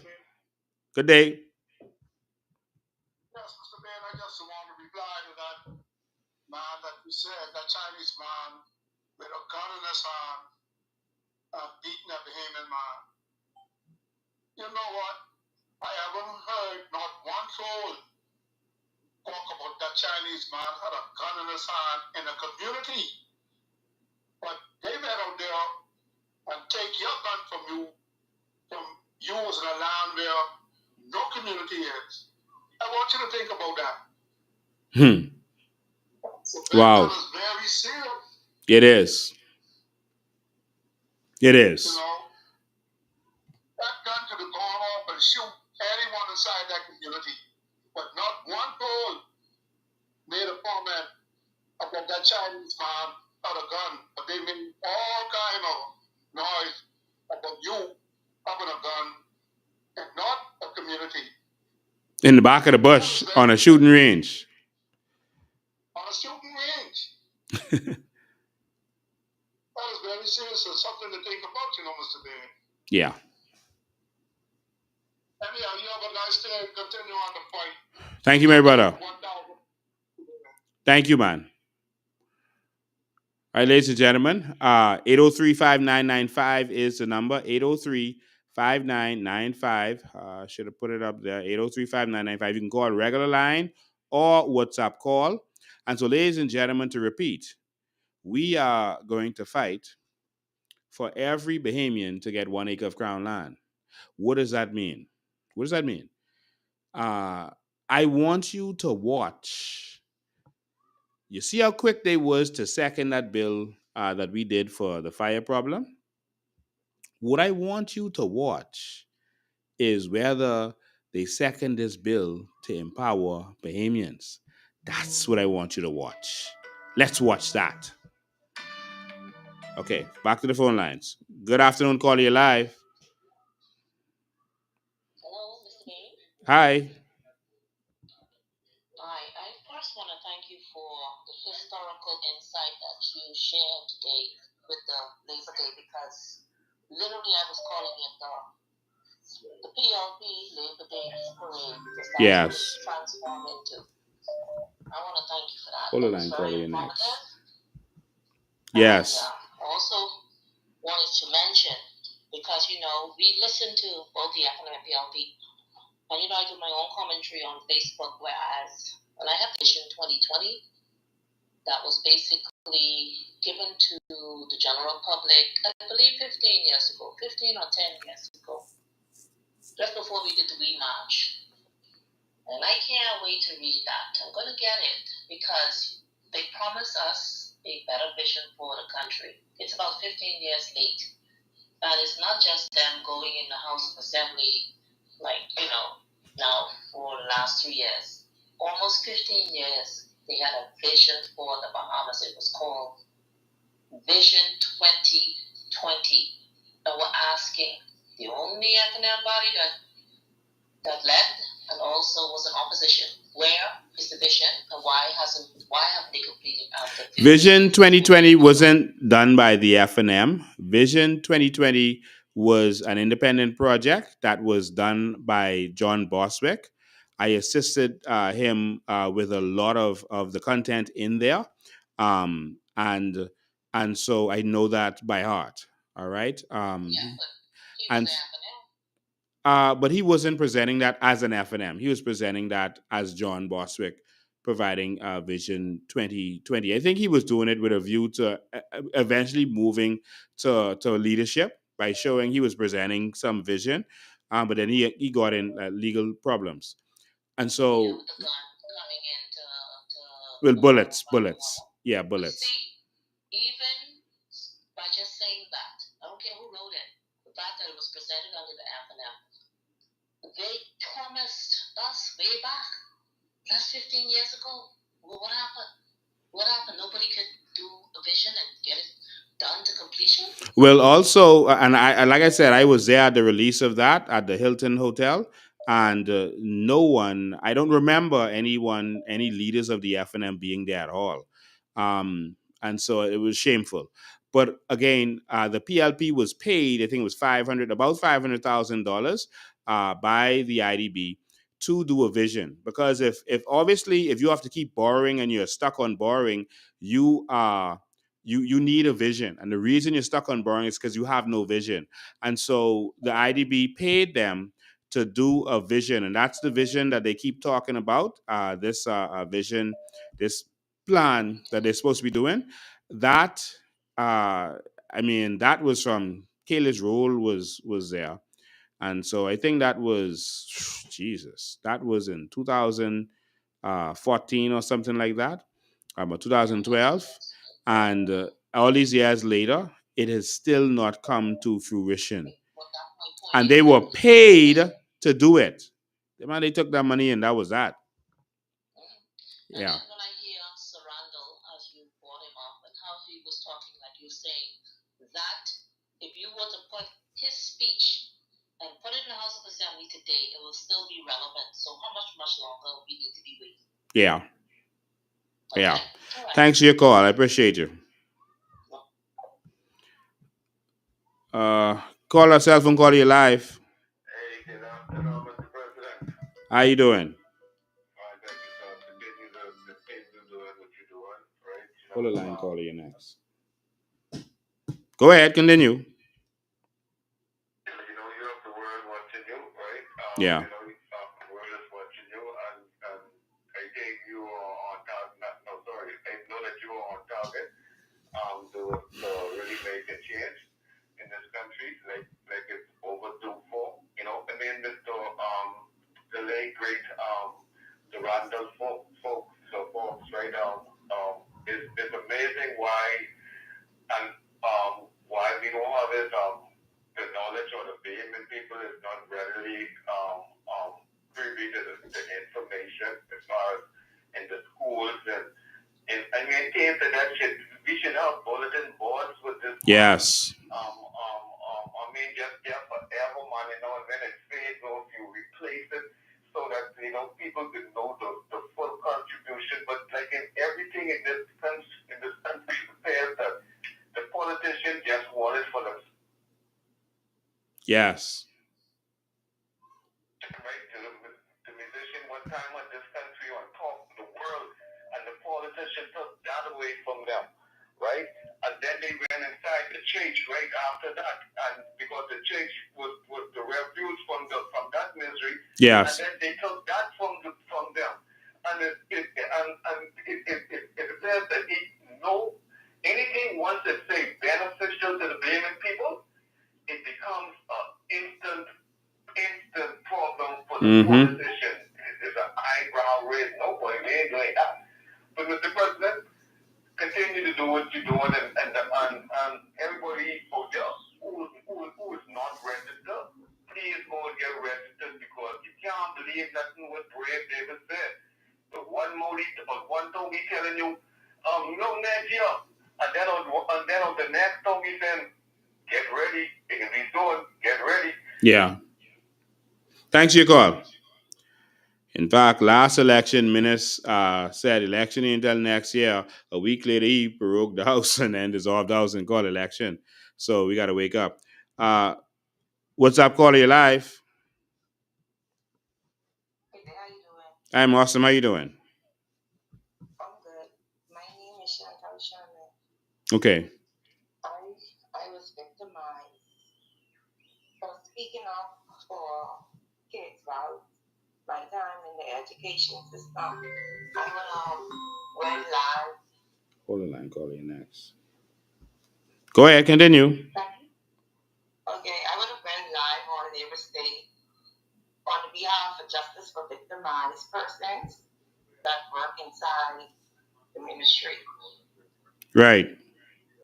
I reached out to many leaders on behalf of kids that couldn't read, that writing was unreadable, and all the special children that were sitting inside classrooms that needed to be taught by special educators. Mm-hmm. After reaching out to so many persons, I was told by one minister, I just reach into education. This was always the problem. That's why he came up with the program called Let's Read Bahamas. Let's Read Bahamas would have came in when I was in grade 2. I am now 37 years of age and I do not hear about Let's Read Bahamas anymore. Wow. There's nothing going on in the system for kids that has these challenges.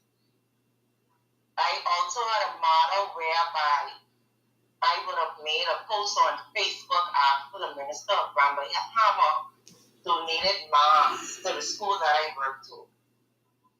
After she made the donation of the mask to the school a month and a half prior to a fourth grader coming to school, he told me his mother could not afford a mask if the school could give him a mask. I allowed him to come into the school because I was the teacher aide at the time. I allowed him to go into the school and receive a mask, seeing that mask was donated a month and a half prior. The senior mistress at the time, she didn't like me, so she sent him back with the janitress and told me to remove the boy out of the school and let him wait until his mommy come and pick him up. It was minutes before the bell would have rang for school. I was so upset, I just went into my car and I gave that fourth grader a mask and I told him to go to class.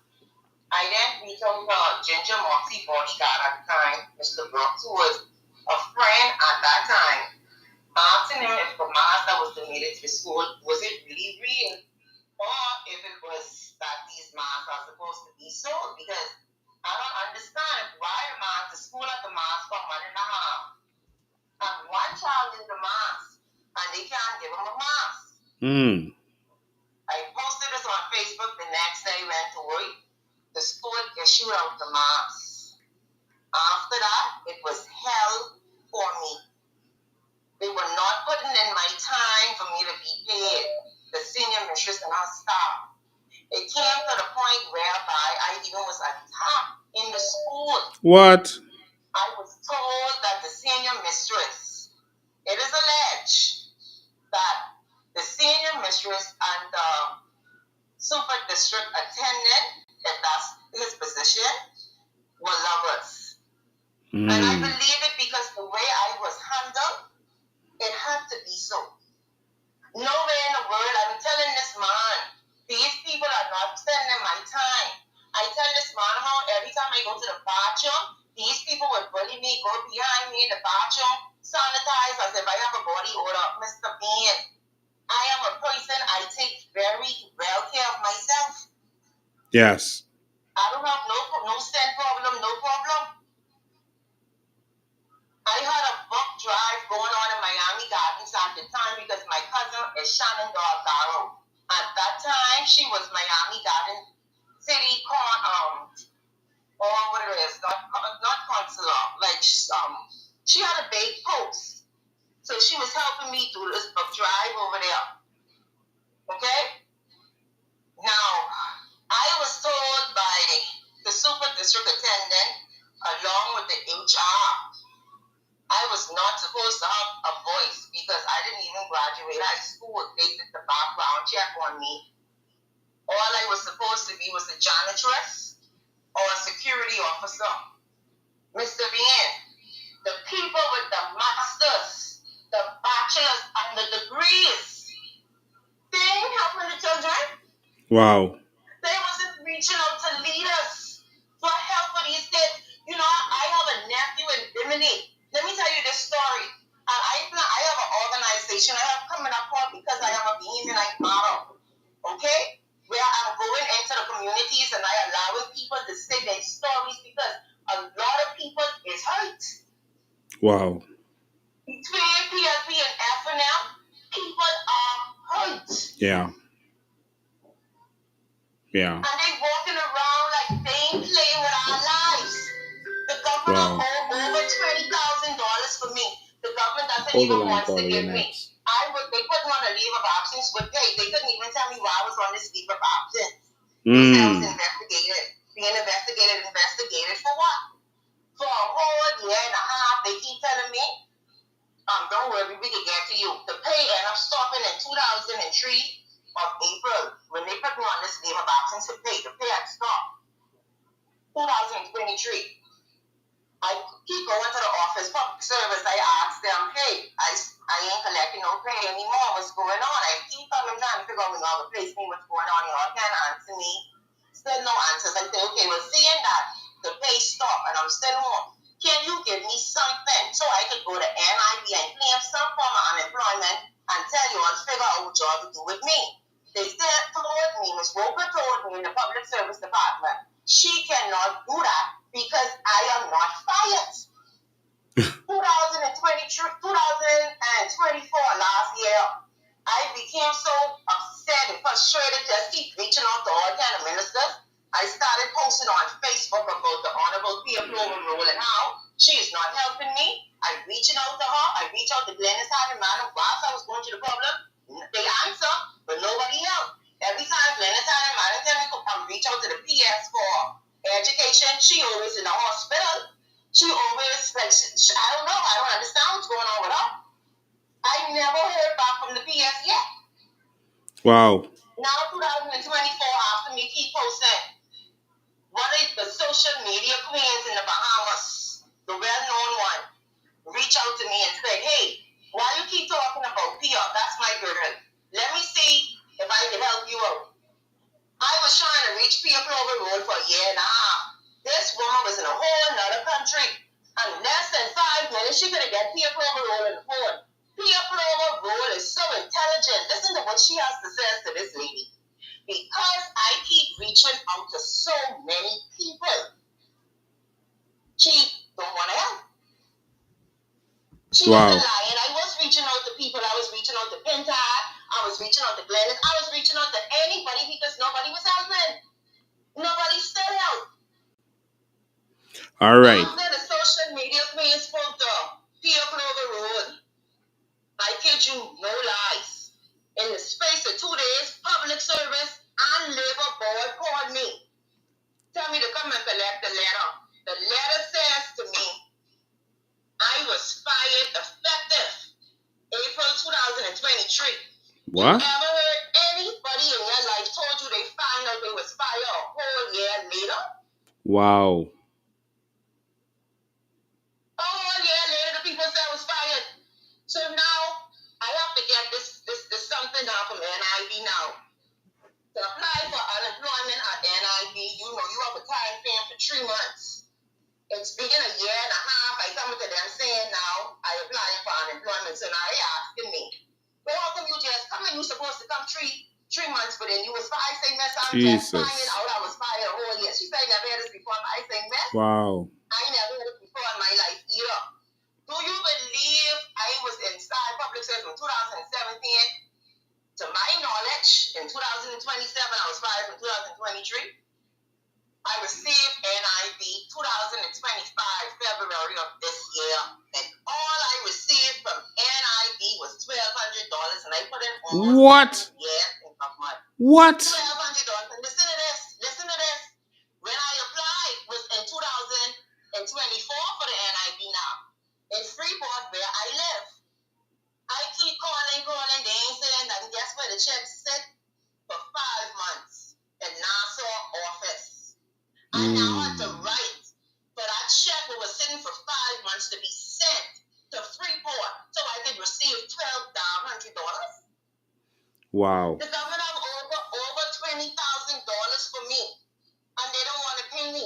That's why they saying I was fired from April, because that's when the money did stop. Remember now, they put me on a leave of absence with pay. They were paying, and the pay stopped in April 2023. Within the year, I went to the office on 7 occasions asking for something to get so I could be able to go to NIB to claim something, seeing that I wasn't getting no monies for them. Whilst they said I still under investigation, they said on many occasions, you are not fired. We cannot give you anything to go to NIB. I called you before Lincoln being when I was going through this matter. I called you twice. Okay. I called you once whilst I still was working at the school when I was being bullied. And the second time I called you was after I had got fired. You spoke to me. I showed you all of my documents. And you pretty much was glad. You say, okay, you wasn't permanent. So pretty much ain't nothing they could have do. The government could have let you go at any given time. Now, this letter, what I received, supposed to be a letter saying I'm supposed to be permanent. Because if you could remember, when Grenzel Road was coming out of power, he told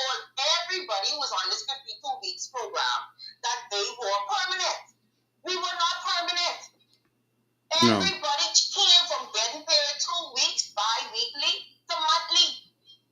Temporary month-to-month, which those staff reminded me of every time I had to go into the office trying to find out what was going on with me. Wow. Yeah, let me just say this. I am sick of tired of Bahamians going through this, and there's no reason Bahamians should have to continue going through this. But Bahamians keep voting to go through this. They keep voting to be oppressed, and it keeps happening to them. I heard one young lady said that she's gonna, she's thinking of supporting the FNM because we need change, but the FNM is disappointing her. But how do you get change from the FNM? I don't understand how you do that. You don't get change from the same people who have been railroading you all this time. Changing the leader of a party means nothing. The party is institutionalized, and it's the people in the party who run the party. It was not the leader who really control what's going on.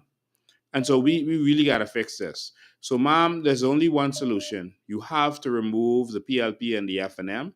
If you choose to vote for them or not vote and allow them to get back in, then you're voting for Bahamians to continue to suffer like you. And I'm glad you had this chance to speak up on what's going on. But the only way to get change in this area is we got to vote for it. Yes, sir. All right. Thank you so much. And if you need any further help, just call me, okay? Yes, sir. All right. See you later. Good afternoon. You're live. Yes, you're live. Oh, hi. Good afternoon, Mr. Bean. How are you? Good afternoon. Okay. I can agree with the first caller. As a Bahamian, we all are hurting, whether we live in the Bahamas or abroad. My a quite bit of my story, Mr. Bean. My thing is, what do we do about these lawyers that take your money and don't fulfill their jobs? Because I've been battling the situation with getting what was left, as a last will and testimony from my father that had died from 2018. And to this day, it's 2025. And last choice, we went with a lawyer on that who was the former speaker of the House of Assembly under the FNM. And it's been a year now, and money has been received. Sorry, he received the money, and nothing to this day, just BSing around. And it's pretty frustrating to know that for me, I've been pushing from 2020 after the probate was posted, and it's like so much corruption under the PLP. Get to find out who was the lawyers on the will, and everything is like a hush mode swept under the rug. And I have received some vital information from one of Brave Movers' right hand man, okay, an OG. And he provided me some vital information as to what's really going on, and why everything is being swept under the rug. So what is it that you have in place for persons like myself and others who was going through this and can't get no justice when everything is already in place in black and white? And it's all kinds of skullduggery, and you just can't get nowhere. Lawyers is taking your money and nothing being done. It's frustrating. Yeah, I know it is. I know it is. And also the justice system is also frustrating. They're appointed by the same politicians, so these politicians could get any judgment they want. Yeah, we have some plans to change the legal system to make sure we get change in this area, but there are systems in place already to deal with that. Just go to the bar council and make a complaint. You could also sue the lawyer, or if the lawyer took your money and didn't do what they were supposed to do, you just go to the police and file a criminal complaint. So those are three options that you have to deal with those kinds of situations. Um, we are going to have an ombudsman in place to make sure that Bahamians get justice in this country. The PLP and FM won't give you that because they're the ones making you suffer. So they're not going to bring any change. So we are the ones who are not connected to them, the oligarchs, the people who are making the money in this country. We're not connected to them. So we are going to bring the change for the people. All right? Thanks for your call. Appreciate it. All right. And so if you want me to assist you with dealing with that, just give me a call on Tuesday, not on the today and not on the holiday. Give me a call on Tuesday and I can further assist you with that, mom, to try to reach out to them. All right. So 803-5995 is the number, 803-5995. I see someone here sent me a video.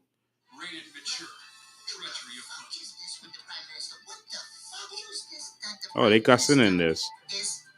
This is a video of the Prime Minister hugging and kissing it looks like the Haitian gentleman who was cursing Bahamians. Um, good afternoon, you're live. Hi, good evening, Mr. Coonan. Good evening, Bahamas. Good evening. Nice educational show.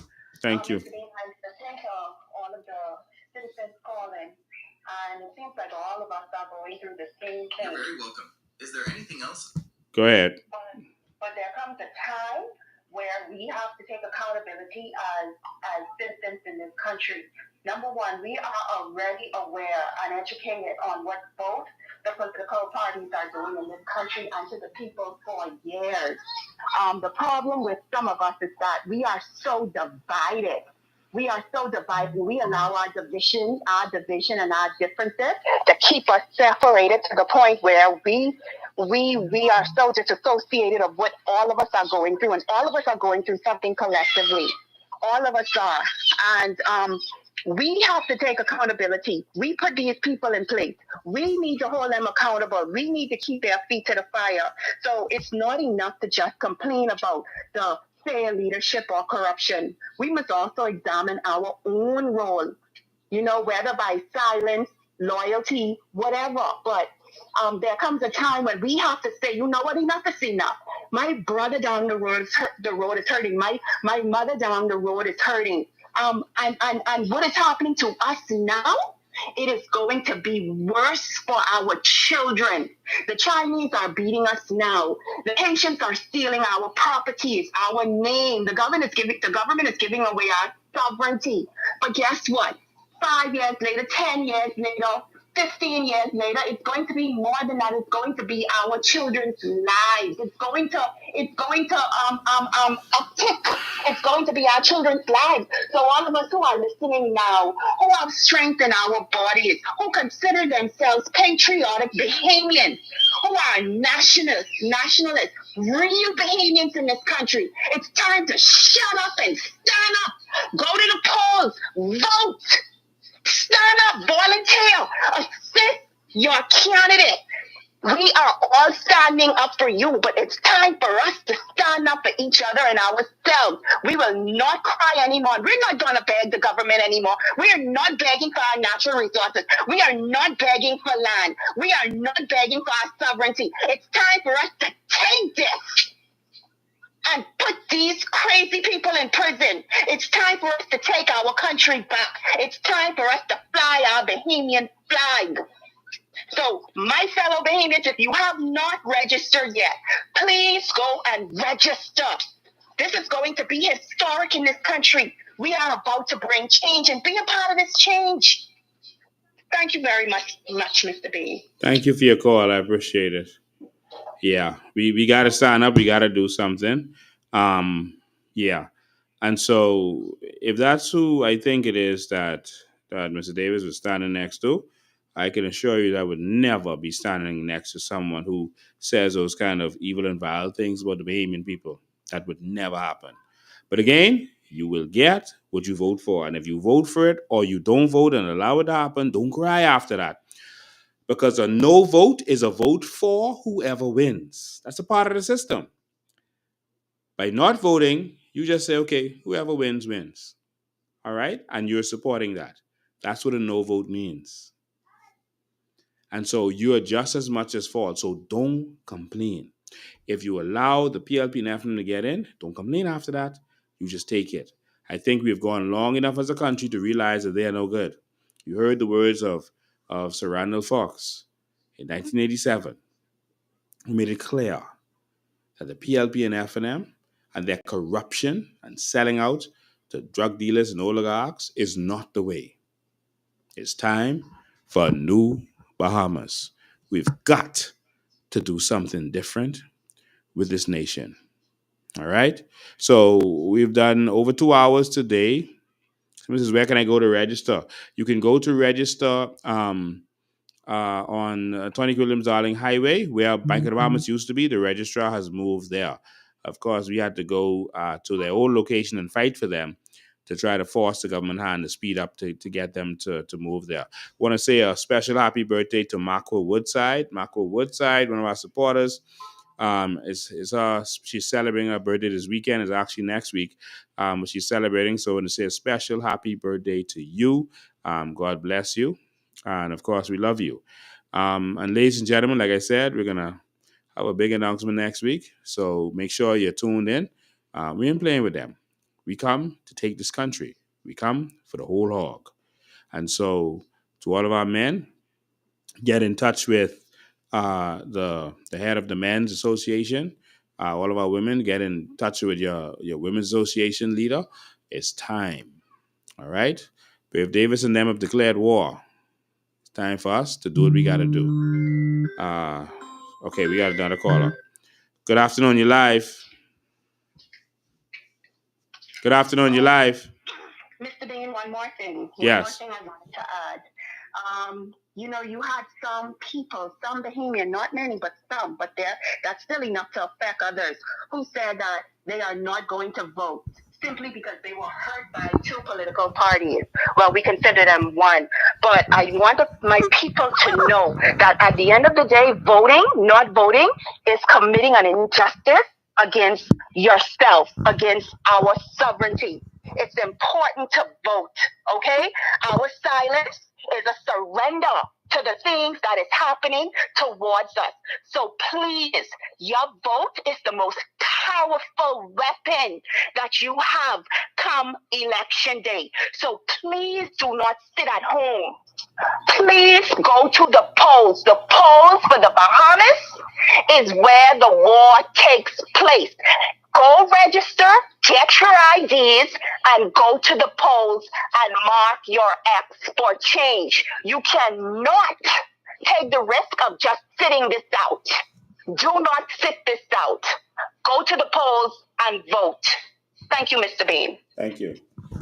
I will say to all of you, ladies and gentlemen, I will say to you that this is our last election. If we don't win this one, it's over. So, and we don't have a country we can go to. People who went to Canada already coming back, and people who went to the United States, and some of them are being deported. This is the one country that should be for us. This one is for us. This is our country. Why aren't we prospering in this country? All right? And so this is it. This is the last stand. I'm asking you to stand with me. I'm asking you to stand up and fight for the Bahamian people. We are going to evolve the labor movement to the empowerment movement. We are going to empower Bahamians.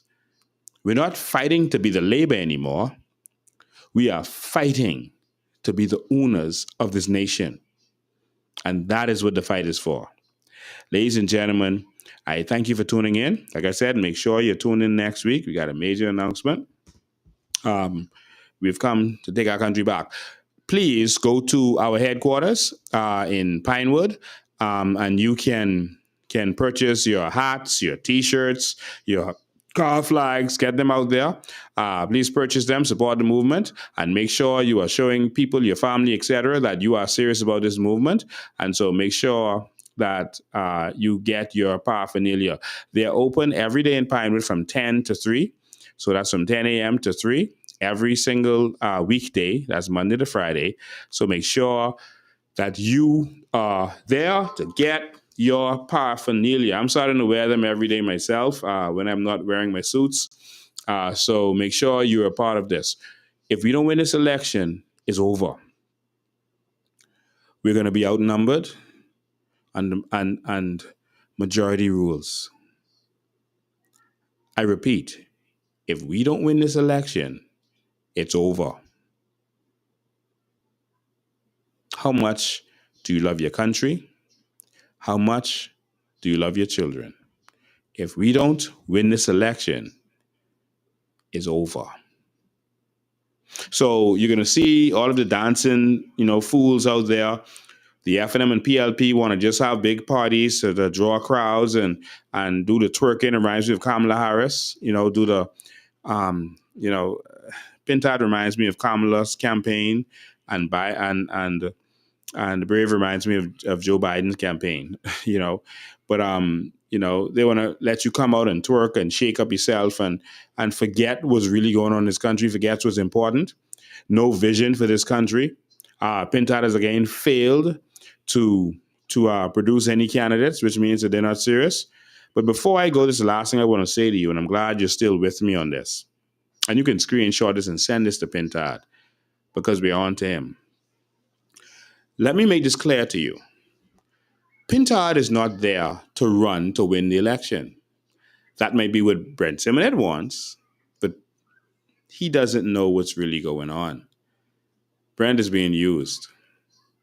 Pintad is there to make sure that the office of Christie, Ingram, Davis, and Co. continues to rule this country. He wants to make sure that Brave Davis gets 2 terms. What am I saying? What is this theory that Lincoln is talking about again? I want you to pay attention. The first time Pintad ran was in 1997. That was against Perry Gladstone Christie. Pintad was sent to run against Perry Christie. He was given the money to campaign, but told, don't go too hard.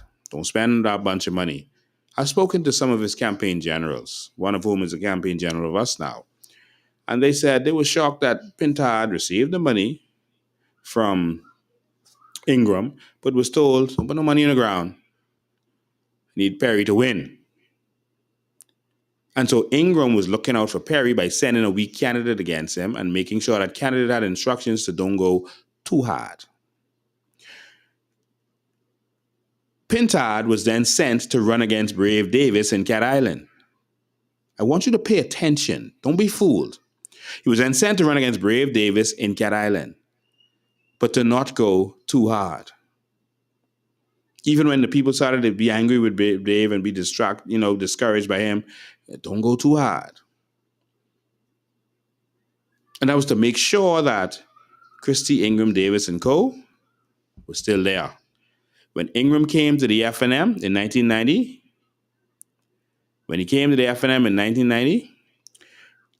there was a by-election. Ingram didn't run against Brave. There was a by-election in Cat Island, and Ingram didn't challenge Brave. Ingram is making sure that Pintad goes but doesn't go too hard. He's a puppet, and they're playing a dangerous political game. Ingram campaigned against the FNM last time to make sure that Minnis didn't win. He campaigned with the enemy. He was on the side of the enemy. His enemy, not... I want you to wake up. These people are playing a political game and fooling us every time. So for all of you FNMs who don't see that Pintad is intentionally weakening that party, y'all ain't serious.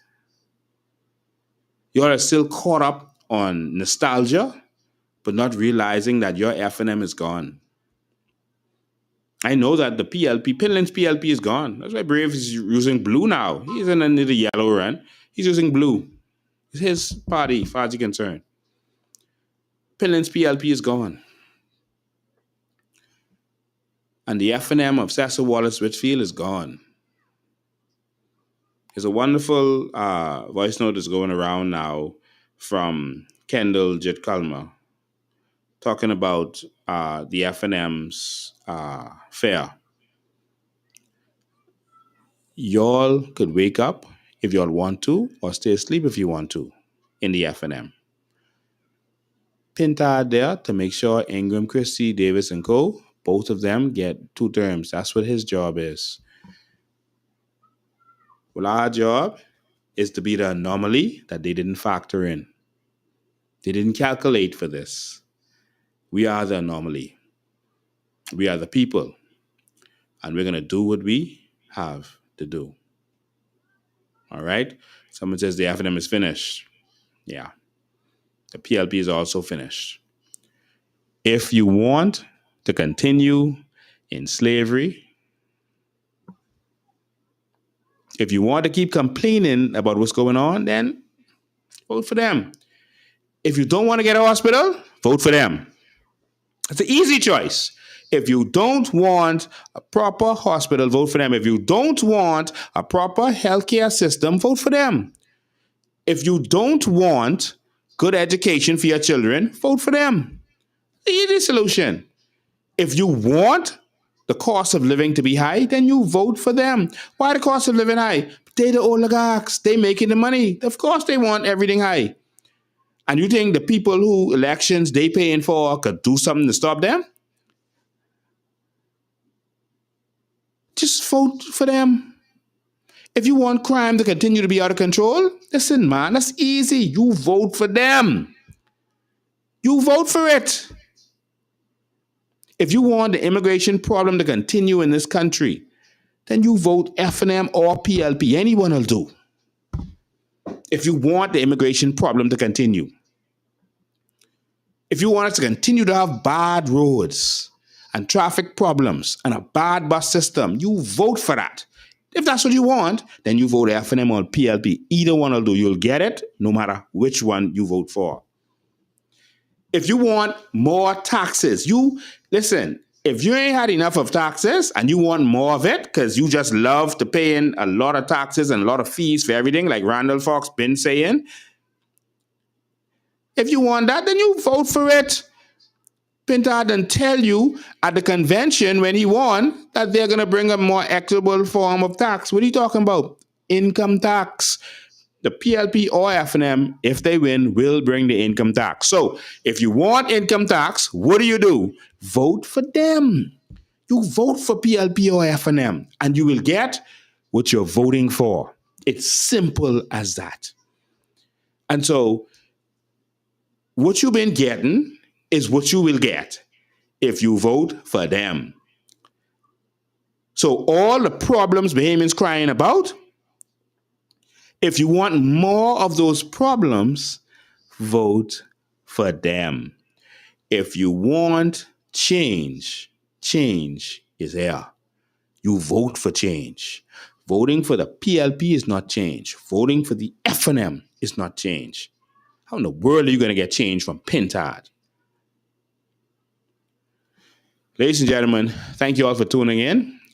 Please give me time to spend time with my family today and tomorrow, and then on Tuesday, you can get back in touch with me. But again, if you're in our Men's or Women Alliance, you'll reach out to your presidents so you know what's going on. And we're going to make a major announcement next week. All right?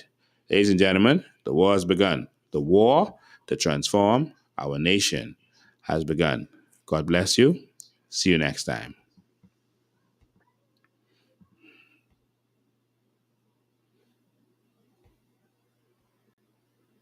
What happened in Dubai with the citizens? Monarchy, and monarchy take care of their people and make sure that they're paid 2,000 per family, maybe 3,000. And life is cheaper there.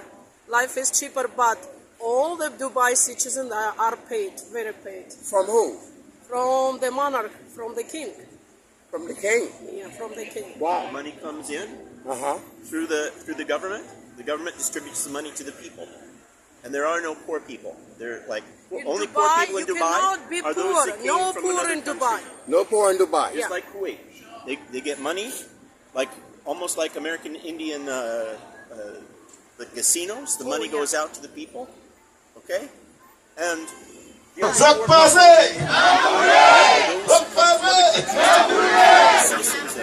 me just say that I have always been a part of this community. And there's no accident I know how to do all the dancing. Because I always be and share with you. Because you are me and I am you. Yes, sir. And I'll be here with you always. And those who knew me from the past and know me now, they always knew that I was there and always been there for you. I don't call you all, you all are not Haitians, Bahamians. You are Bahamian, and your origin is Haitian. Mine too, and many of us. We have to stay apart for now so we can be together later. You know now.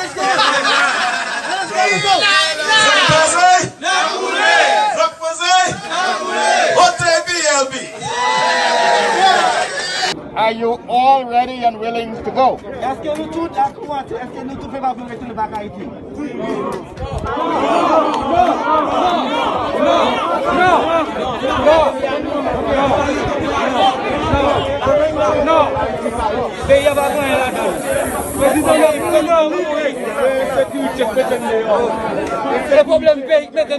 It is important.